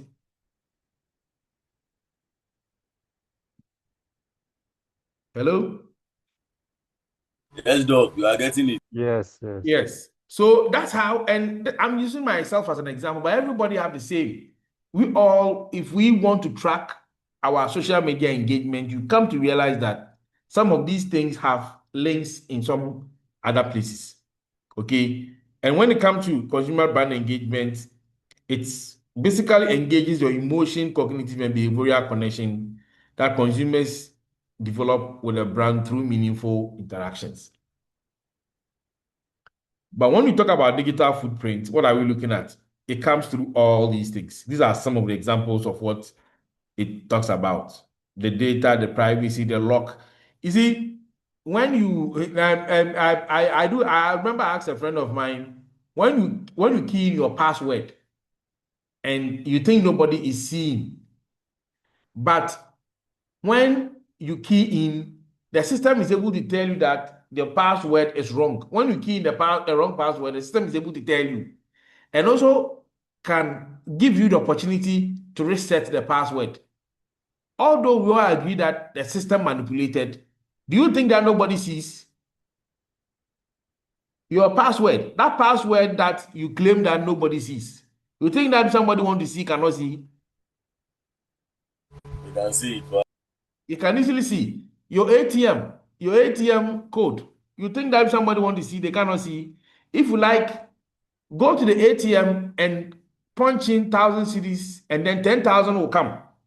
Tomorrow morning, when the bank comes and they reconcile and they realize that they are short of 9,000, they will find out who did it. And guess how they are going to get it? They are going to use your code. Apart from the camera, it is your code that is going to betray you. So when they tell you that your code is safe, your PIN is safe, your OTP is safe, they are all fun. You know, yeah, of course, that's how the world has been structured. But these things are all footprints that once it's a footprint, somebody can see. It's as simple as that. Let's look at how these things emanate. Basically, digital footprint emanates in 4 different ways. That is, it can be passive, active, positive, and negative. Passive digital footprints, you can find them on websites, cookies, browsers, history, and so on. Then the active ones are social media posts, online publications, public views, and debate sharing. Okay, deliberate sharing. Then we come to positive one, that professional achievement, community involvement, positive contributions, reputation building. And then negative ones are controversial posts, negative reviews, unprofessional behavior, context dependent. So these are the dimensions that happen. But let's look at the proponents of how these things happen. So the personal identification, identifiable information that you put in, your name, your email, your phone number, your address, it is all betraying you.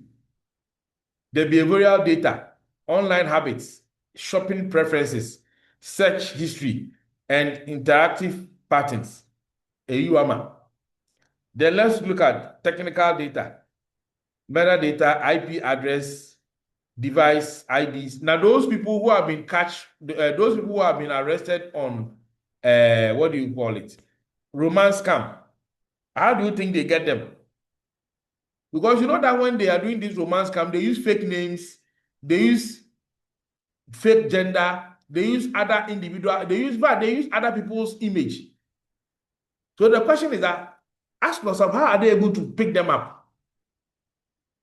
Your IP address, your device, it's sort of ID, something among some of these things will betray you anyway. Okay, so when it comes to how the digital footprints are made, your online activity, social media, blogs, e-commerce, the devices that you use, and the third-party tracking, okay, and so on. Now, these are the challenges. Basically, one of the major challenges of data footprint, continuous monitoring and profiling of user frequency without their full awareness. So, and that leads to data privacy or data invasion, invasion, where, you see, in order for organizations to harness your data, what they have to do is to be able to monitor your engagement and then pick your information at the back end and use. So it's like you live in your house and then you live in an apartment, okay? Maybe a high-rise building, maybe 4 floors. The person in the estate in the other apartment is always looking at you. So when you are not there, he's the first person to know that you are not there. When you go out from work in the morning, he sees you. When you are coming, he sees you. When you get a visitor, he sees you. Don't you feel a bit uncomfortable? Wouldn't you feel a bit uncomfortable? Even though he might not use that information to do anything, but the fact that you know at the back of your mind that somebody is observing every little thing that you do, it doesn't make it safe. And that's exactly the challenge with digital footprints. Basically, tracking and using the consumer's information without telling the consumer anything or the consumer knowing anything. Okay, and this persistent unsolicited data collection erodes personal privacy, undermines information. So sometimes out of the data set, you go and see something that you are not supposed to see. So I remember a friend of mine had an argument with his wife. Apparently, this friend of mine, every week, he sends 1,000 cedis to a side chick. And obviously, the wife doesn't benefit that. So I think there was this money Matabi, and then this my friend forgot himself, and then went to MTN, got a account of his statement. So in the course of the argument, when we were all looking at it, trying to reconcile the differences, it was every week be a scabiko grace home. Every week, 1,000 Saturday, we be 1,000 cities call. Sharp. Now, that's the mobile they change. We will explain that. You understand? Meanwhile, what you statement, you don't get back. Will be able, because grace shooting will be enjoyable. You understand? So this is how this is how some of this information can create problems. Okay. And so it leads out to ethical and privacy consideration. So when it comes to ethical and privacy consideration, they are categorized into several ways. There's issue of privacy, there's issue of consent, the issue of data use, algorithm, security, and governance. So what kind of consideration will you want to look at? So for instance, privacy, the ethical issues in there is loss of control and anonymity. Anonymity. Then there's also consent, inadequate use, user understanding. So there are sometimes you use a lot of information. You go to a place, or sometimes you go to a platform and you are asked a certain question. You may give out the information without understanding what is going to be used for.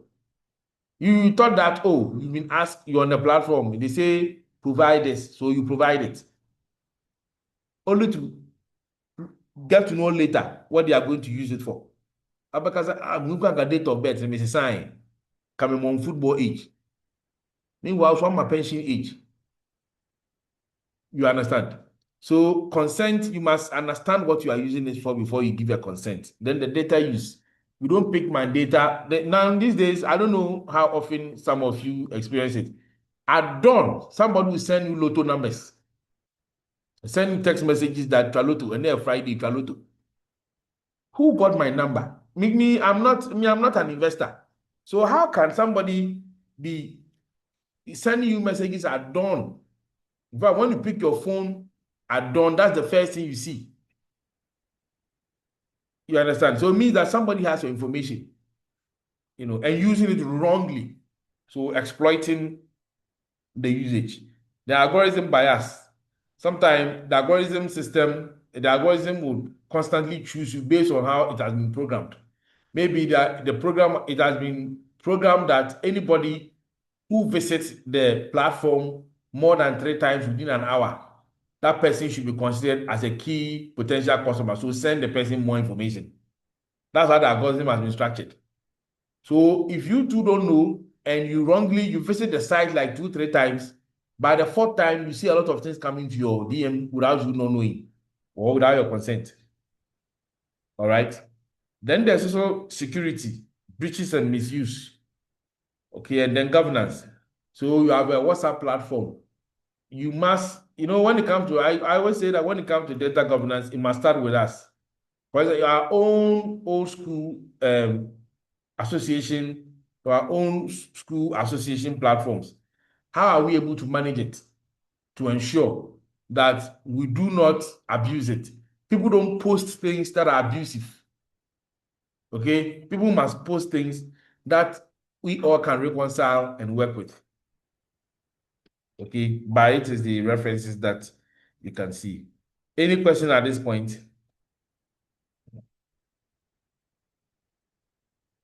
Okay, so this is your okay. Let me hear you, please. I just want to add something. Sometimes we unknowingly browse websites which are not secured. That they collect our data which we don't even know. Imagine there are some websites that comes with hypertext transfer protocol (HTTP). Almost every website it has that because that's the foundation for communication of testing and exchanging images. But there is one that comes with X, that is the secured website. And there is one that without X. So HTTPX, that is the secured one. And there is one that has no X. So with that one without the X, when you are browsing it, it's of your own risk. because every information that you put over there would be used by different people or the fraudsters. So we should also pay attention when you are browsing a particular website. We should be very careful whether the website is secured or not. If the website is not secured, you shouldn't even dare go there to browse it. That's one thing I need to add. Thank you, Doc. Yeah, thanks very much. It's important.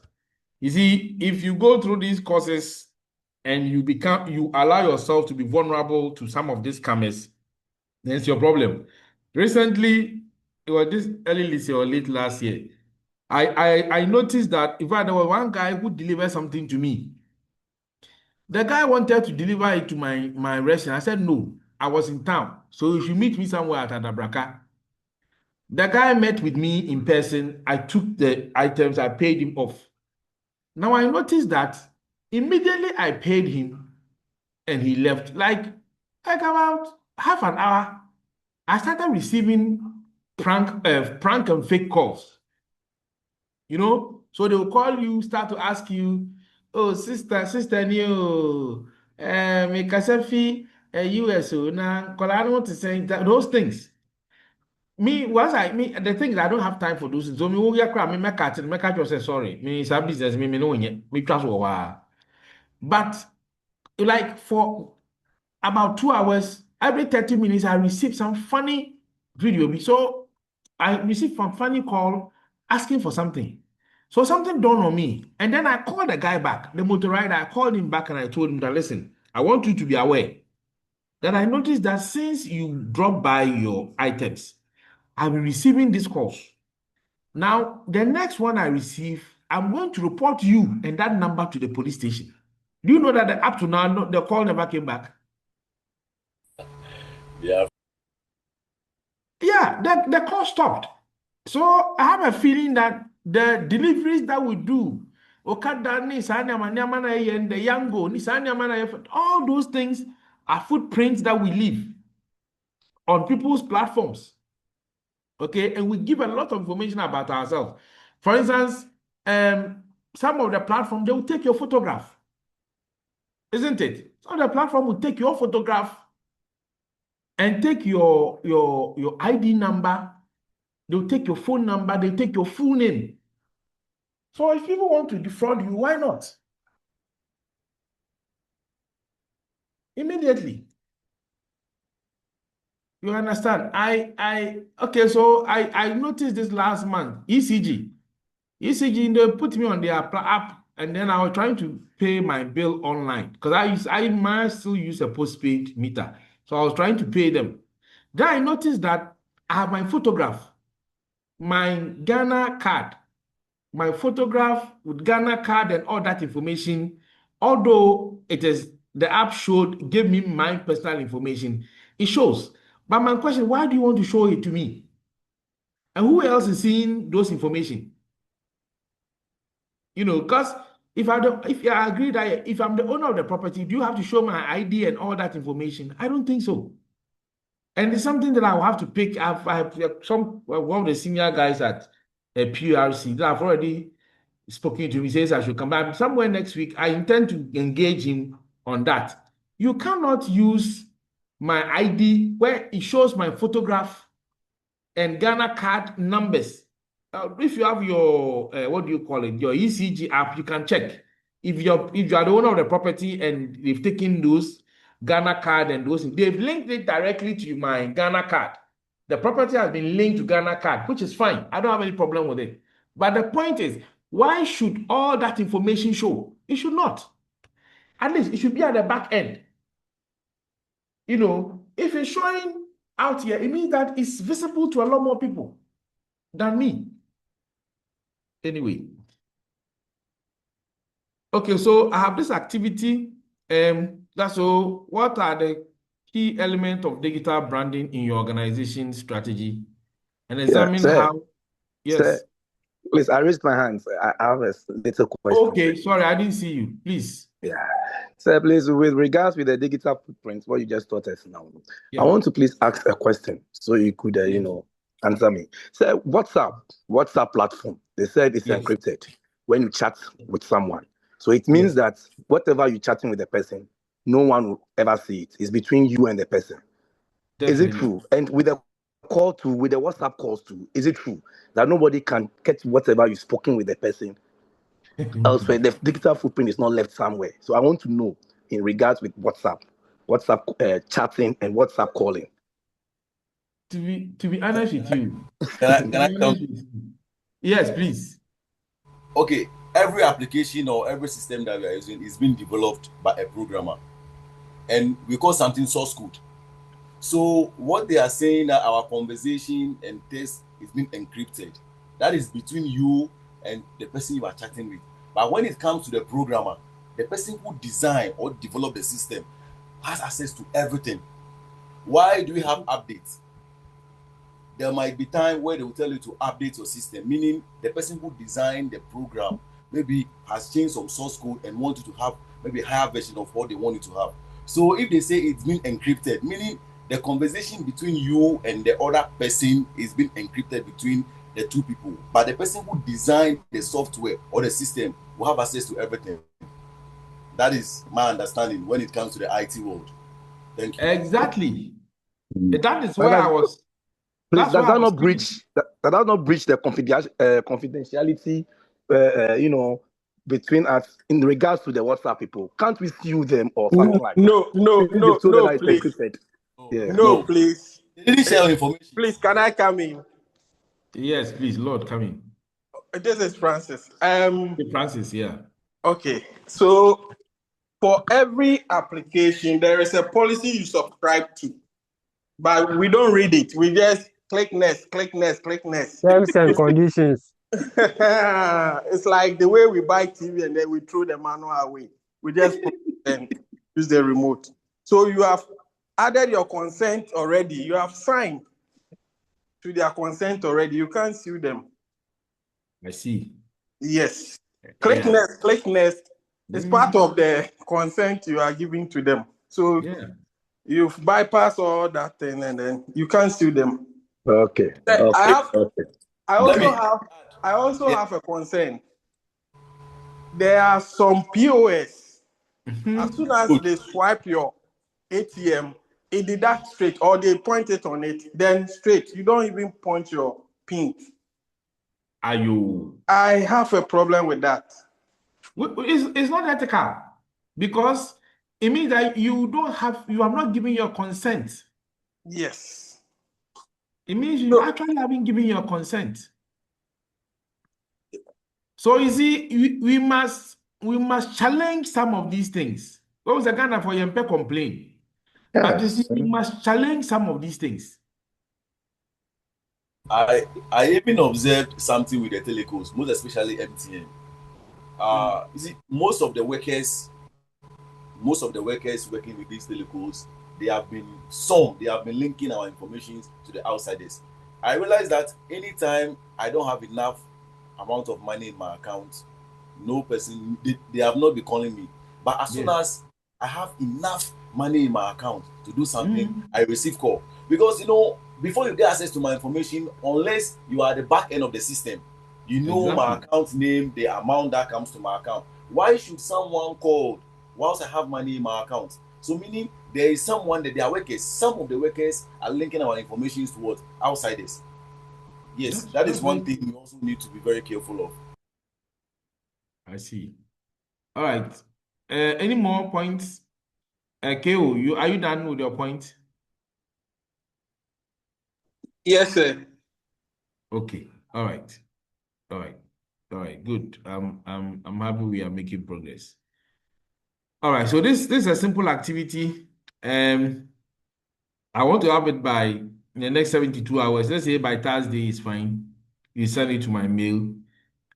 So you have to examine how these elements are reflected in the organization's digital footprint and provide examples. What I've noticed over the years is that some of you, when you have this assignment, somebody who works in an insurance company will go for a bank because of ChatGPT. A cover bank will be there. I want where you work now. Okay. The reason is that I need you to start applying what we are learning. You must, like I told you from the beginning, I need you to understand your environment. and how your environment is influencing the things that you do. So as little that you can, just whatever business that you find yourself in, use it as a basis for your argument and let's see. Okay?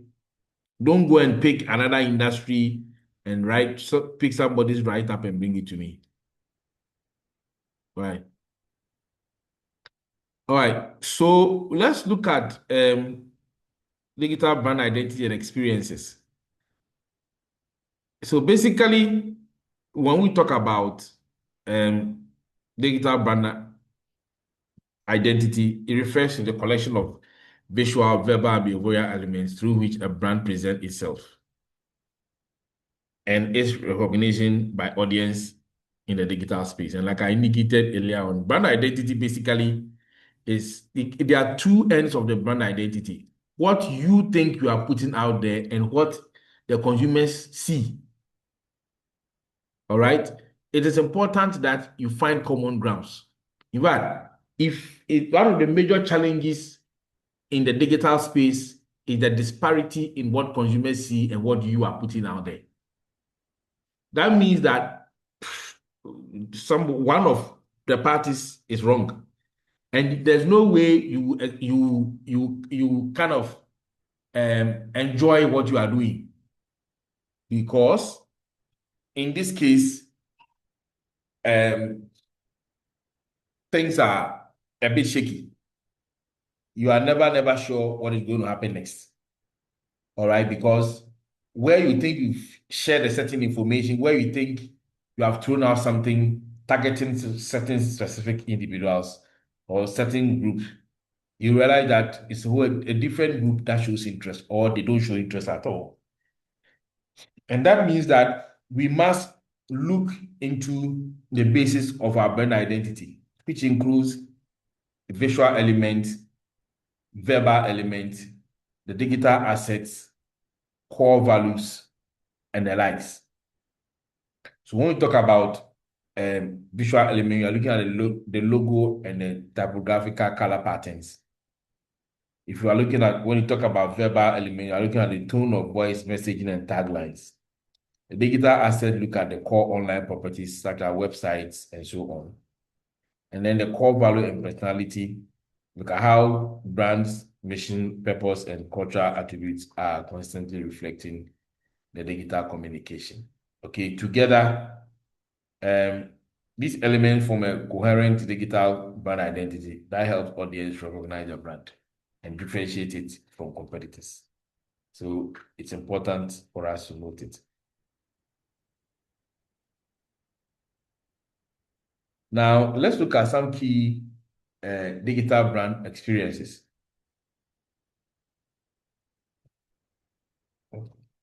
So when you talk about digital brand experiences, you are looking at engagement. In fact, when it comes to digital brands, the experience of your brand is not just about your product. You see, the regular branding, I have to buy the drink and drink it to know that, oh, I didn't know my bopa. But in the digital brand experience, it goes beyond just the taste. It encompasses other things around it, the digital narrative, the storyline. Okay, don't forget that when I come and buy, when I walk by the roadside and I buy a bottle of water and drink it, there's no attachment. There's no emotional attachment. It's basically I'm solving a problem, I'm solving a need, I'm feeling thirsty, and I just bought water to drink. But when I move my car from my house, do a research on a specific brand, move my vehicle and go and buy that specific brand, buy a certain quantity and bring it home and come and put it down and take my time and drink it. What it means is that I'm attaching some emotions and some cognitive alignment with the brand. Because this time, the one that I took my time, went through the process to buy, goes beyond just solving the problem of thirst. And that is part of the brand experience. And that is why in the when Ken is able to create a platform later, and I'll share with you some funny videos of how people are explaining their brand, telling you that there's more to the brand than what you know. So sometimes they even tell you more than what you need. Or sometimes they tell you what you would term as red flags of the brand. Okay, so engagement is one of them. And that means that interactive experience such as social media interactions, personalized content, and community building that deepen user involvement with a brand. So, and I try to add a lot of references so that when you have time, try and read some of these things on your own. Okay. So to have an experience, there should be an engagement. If you don't engage the person, there's no experience. Okay, you can't have that brand experience. And that is why you have to deliver the information effectively, being able to answer the questions and all that. In fact, hitherto, in the traditional brand, you just name the price, you just pay, you take a receipt, you go and pick the item from the store, the warehouse, and then you go. But for digital branding, no. You have to tell a story about it. People must appreciate the story behind it. There was this funny, these days, people are developing nice or very interesting narratives. People can be showing you something on social media and having a different voiceover. Have you noticed it? Social media content providers, have you noticed these things these days? That somebody can be showing you a product, and then as they are showing you the product, the voiceover on the product is a different storyline. And the purpose is, you have noticed it, right? Yes, please. As unethical as it is, it can be very effective because the person listening is because some people are interested in listening. Some people are only interested in seeing. And all these people are catered for in a way. And it is part of the brand's experience. Okay. Then we also have the user experience system. So this one, even before you buy to use, the engagement will give you a certain experience. And then the user itself, the using of the product itself will also give you a certain experience. And then you also have the customer journey. What have you gone through? The seamless nature and the consistency of the experience from the initial discovery through to the purchase and after use or after sales. Sometimes you come across something and you say, oh, this one is too good to be true. Because right from the onset, the way the person approached you, the way the person has engaged you, the way the person has given you an understanding of the product, you are tempted to buy. So you feel that it's a seamless or flawless engagement. And for that matter, it adds up to the value. So the next time when you want to go to the same person, and it's because of that experience. Then the issue of trust and credibility, that consumer perception on data privacy, security, those ethical issues that we have discussed already. Okay, if consumers are assured that my data will not get to the wrong person, or when I provide you with my data or my information, it will not end up in a different or a third party without my consent, then they'll be willing to open up. And then finally, emotional connection, the degree to which digital interaction make user feel valued, understood, and loyal, highlighting the effective dimensions of engagement. So you see, the extent to which, okay, that interaction makes you feel valued. So I'm not just buying something, but the way you are attending to me and the interest that you show indicates to me that you value what I'm bringing. Maybe but you value it. or you understand what I'm saying. You have demonstrated, one of the things about buying is when you come across somebody who does not even understand what you want. Or one of the painful things in life is that not knowing what you want. I mean, you are taking actions all right, but you don't know what you want. It's a very painful thing. Okay, so you try to ensure that you are able to connect emotionally because you have these kind of variables, the customer valued, the understanding and loyalty that highlight the effectiveness dimension of the engagement. Now let's look at how to create impactful digital brand identity and experience. So basically, you must stay clear your brand identity, as we have discussed. You have a consistent brand message, engaging user experience. So you see, the user experience, that is why you must always be aware of the customer journey. For instance, you create a platform. One of the things you must understand is that if somebody who doesn't know, I think from time to time, I believe that all of us have come across platforms that the navigation is very poor. You want something, you can't find it, or you don't even know where to click. Is it something that you come across from time to time? Yes. Even the banks, some of the banks' applications, these days, all of them, I see most of them have improved. But some years back, it was very bad. A year or two back, some of the applications were very bad. You go on the app, you don't see anything, you click anything, nothing happens. But these days, I see that a lot of them have improved. I mean, they are making a lot, you are pushing the application a lot, and it's working. So the customer journey, you must try to understand what the customer goes through before the customer makes the purchase. And that includes assuming that the customer doesn't know anything, or the customer is, what do you call it? Digital, or what we call, is behind the digital divide.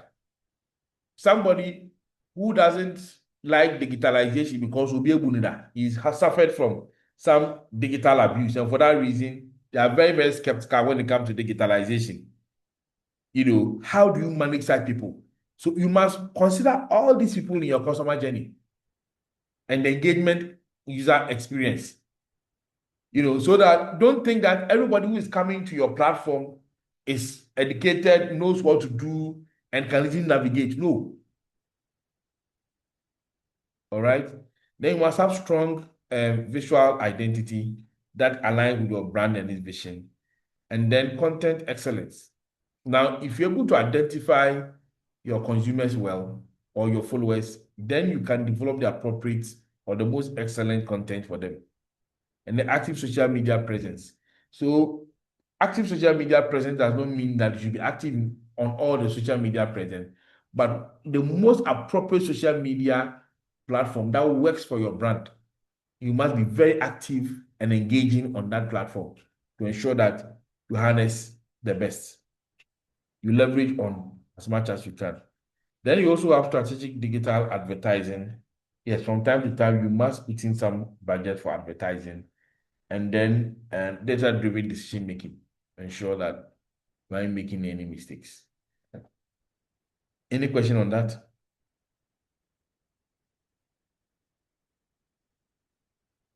All right.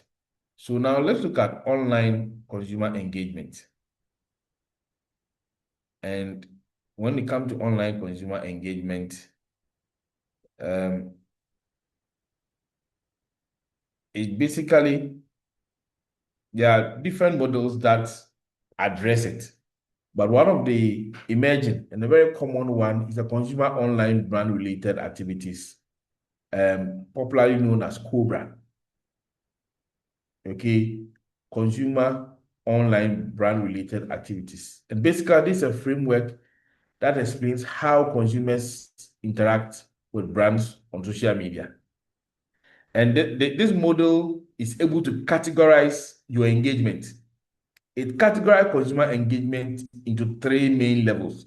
That is consumption, contribution, and creation. So you and me, our engagement on social media. Now before we even go on social media, this is easily applied in our normal fields. So for instance, in your workplace, when you go to work tomorrow morning, there's some people in the office, when they ask you, how are you? You only say, oh, fine, and then you go. There are some people in the office too, you only say, oh, good morning, that's it. And then there are other people in the office that even when they say good morning, you say, oh, Charlie, good morning, well, how was your weekend? You start talking about football, you start talking about relationship, you talk about all sorts of things. You understand? Now, these three categories of people fall under the Cobra model. They are measured differently. Measured differently because the relationship between you and them have different level of engagement. Some of them, they are just consumption. So if MTN sends you a message that they are going to upgrade their system, what they've done is consumption. They've sent you a message to consume. They are just informing you. They didn't ask you to advise them, or they are not asking you to advise them on anything. All they are telling you is that tomorrow by 12 midnight to 6 a.m., there will be an update on the system. That's it. This statement does not require a feedback from you. You understand? And so that platform, that text message that you receive under the Cobra model falls under consumption. So under consumption, importance of the Cobra model, okay, so help brand understand different levels of consumer engagement, assist in target marketing strategies based on audience behavior, and encourage brands to interact to increase active participation by fostering user-generated content and community. But let's look at the details. So when it comes to consumption, what are the digital footprints for consumption? The views, the clicks, the follow and reads. So somebody will post, you only read it, and then you go offline. You can follow. You can just click. You can just view. And that is why so let's have this discussion. Now let me draw attention to something. Those social media content, who provide social media content, a lot of time they will tell you, oh, like and share. Have you noticed that? Yes, please. Now, based on the Cobras, does like and share provide loyalty? If somebody likes and share or follow, does it mean the person is going to follow you all the time, or anytime you have content, the person will listen? No. So, for instance, if I view your post, if I click on your post, if I follow your post, if I read your post, it doesn't mean loyalty. It doesn't mean I'm your customer. I can be an observer, and I have the right to observe. So I can be an observer and looking at you. But what the company, achieve is effective brand awareness. So MTN effectively have communicated to you that between 12 midnight and 6 a.m. there will be update, and that you cannot use their platform. So if you transact any business around that time, don't, because it go through. And that is just awareness creation, giving you effective information for decision making. Now let's look at contribution. Now contribution will come to likes, comments, share, rates, and polls. And what is the outcome? Interaction, feedback, and effective brand dialogue. So under likes, when somebody content is happening and we say like it, comment, and share. Of course, when you like it, it's an encouragement. When you comment about it, if it's a positive comment, when we did the digital footprint, you realize that there are positive comments and there are negative comments. If it's a positive comment, it means that yes, you're encouraging me. If it's a negative comment, it means I have to look at it and work on it. And so that is your contribution to the person's content. When I share information to the third party, if I share it to another person to view, it means that I'm helping you to expand your network. Okay? And the rates and the pools, if I'm rating you, if I'm casting my vote on the pool, these are all things, activities that you do to kind of contribute to the content that is being created. Now let's look at the final one, that is creation.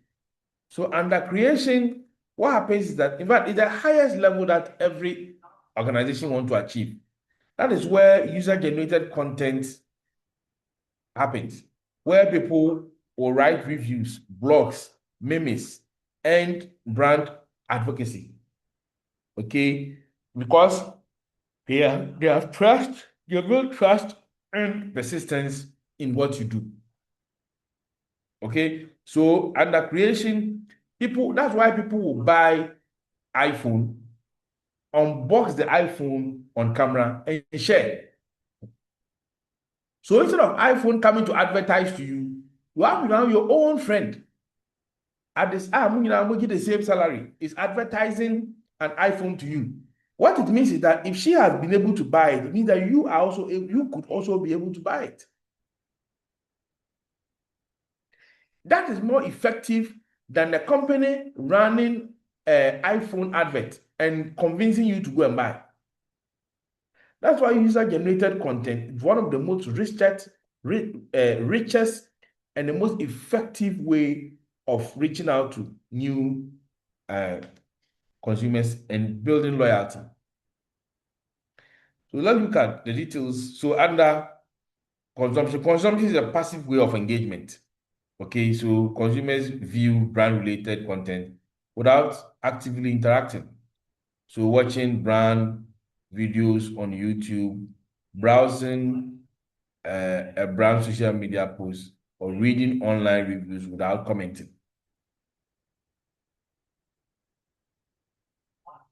Then we also have an example to it. So the example is Nike.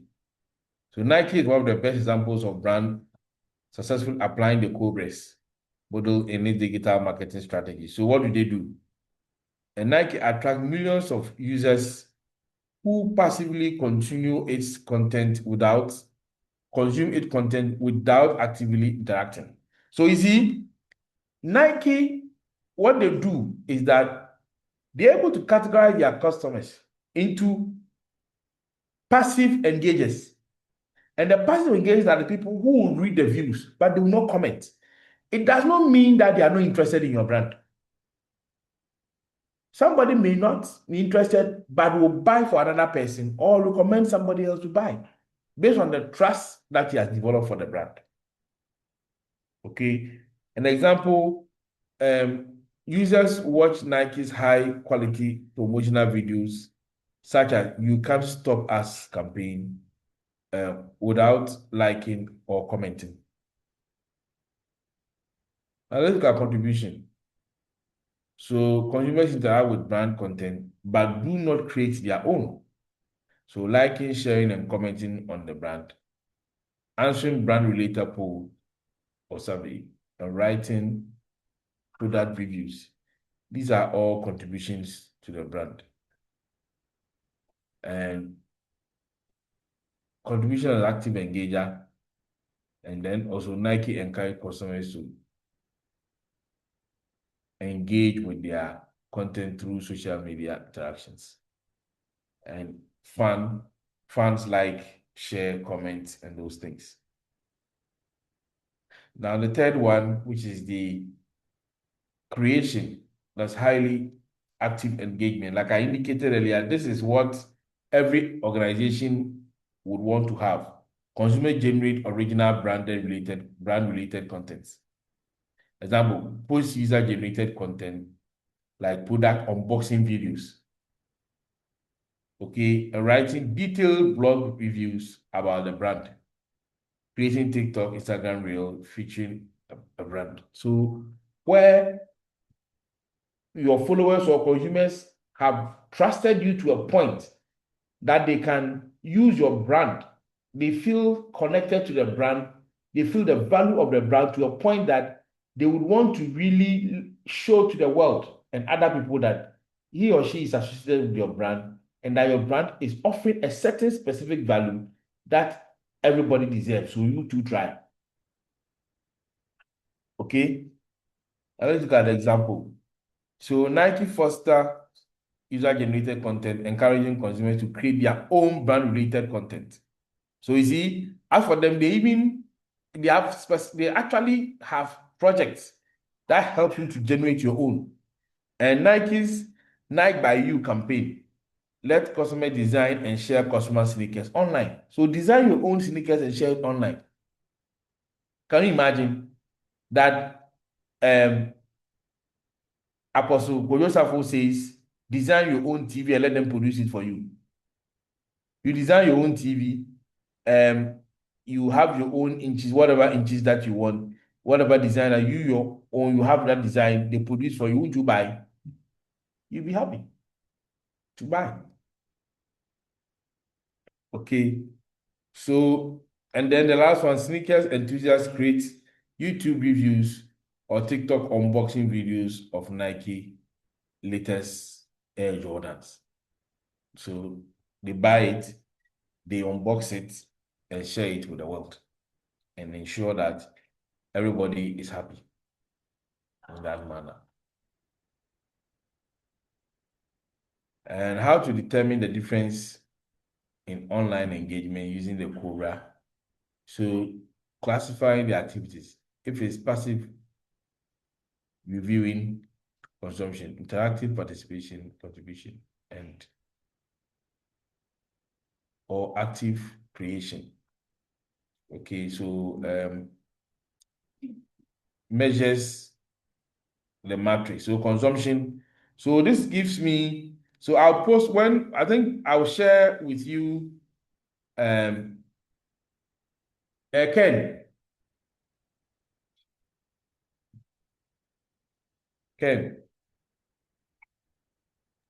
Hello, sir. Yes, Ken. Okay, Yes, sir.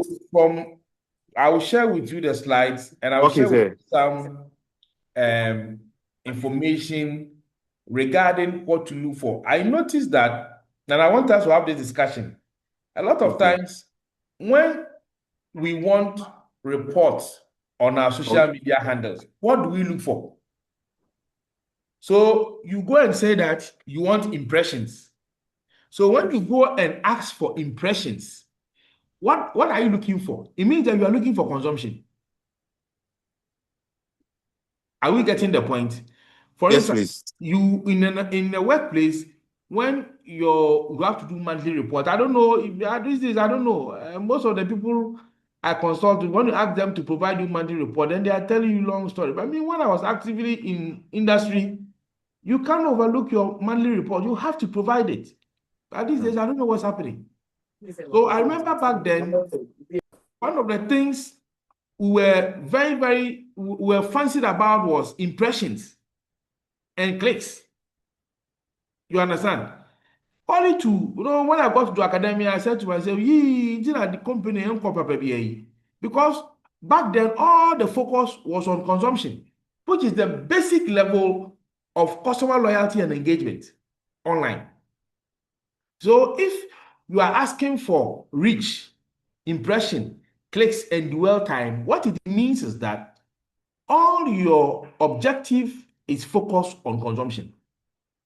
Again, if you are looking at likes, if your report is about likes, comments, share, your tags, and mentions, then you are looking at contribution. Then if your report, if you query Google for reports, ask Google to also give you a report on user-generated content, number of brand hashtags used, and new posts and videos created, so that you will get to know, well, so if I were you, after this training, when I'm reporting digital reports in my office, I'm going to categorize them into consumption, contribution, and creation, at least to confuse people small in the office. people who know that every day your report is about reach and clicks and impressions, now they'll get to know, no, now the company has moved beyond impressions. Now we are doing user-generated content, which means that people are beginning to be loyal to the brand. Then as marketers, as digital marketing, we can now talk about loyalty, because creation is the highest point of consumer engagement feedback. That tells you that the person is connecting with your brand, and that equals loyalty. So we can now talk about loyalty of your brand to your management. Okay, are you getting my point? Now, this also requires assessing intensity and effort. So consumption requires least effort. Creation requires the most effort, like I indicated, because the highest level you want to achieve. And this difference reflects how invested the consumer is in the brand. Okay. Any question on this one? Any question?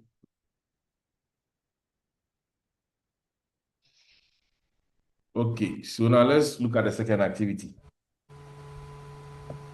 Yeah, any question? No. Okay. All right, so let's look at the second activity. Drawing on the Cobra framework, we distinguish varying levels of online engagement intensity. Critically analyze how these categories manifest in your organization's online engagement activities. So please, you go and check. You don't go and run Google reports, but check and see that the responses that you are getting from your followers, what do they mean? Are they consumption information? Are they contribution, or they are creation? Wow, I believe that after this, you know your smoothness level, and you will decide which of them you want to pursue. Any question?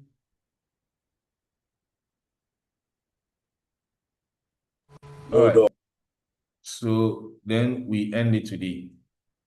I was saying, I don't think that it must be uploaded on the LMS. I don't think it has been done yet. What I will do is that I will share this with your class rep, who will also forward it to you all, but can kindly try and create the platform so that I can Okay, sir. Okay, sure. All right, sir. in that sense. Yes, sir, sure. All right. Okay. So thank you all, and God willing, we'll meet next week. Thank you too, sir. Okay. Okay. Bye. Thank you, sir.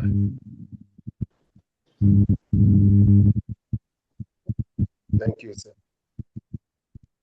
Okay, so are there no women on this platform? Because I didn't hear any woman voice.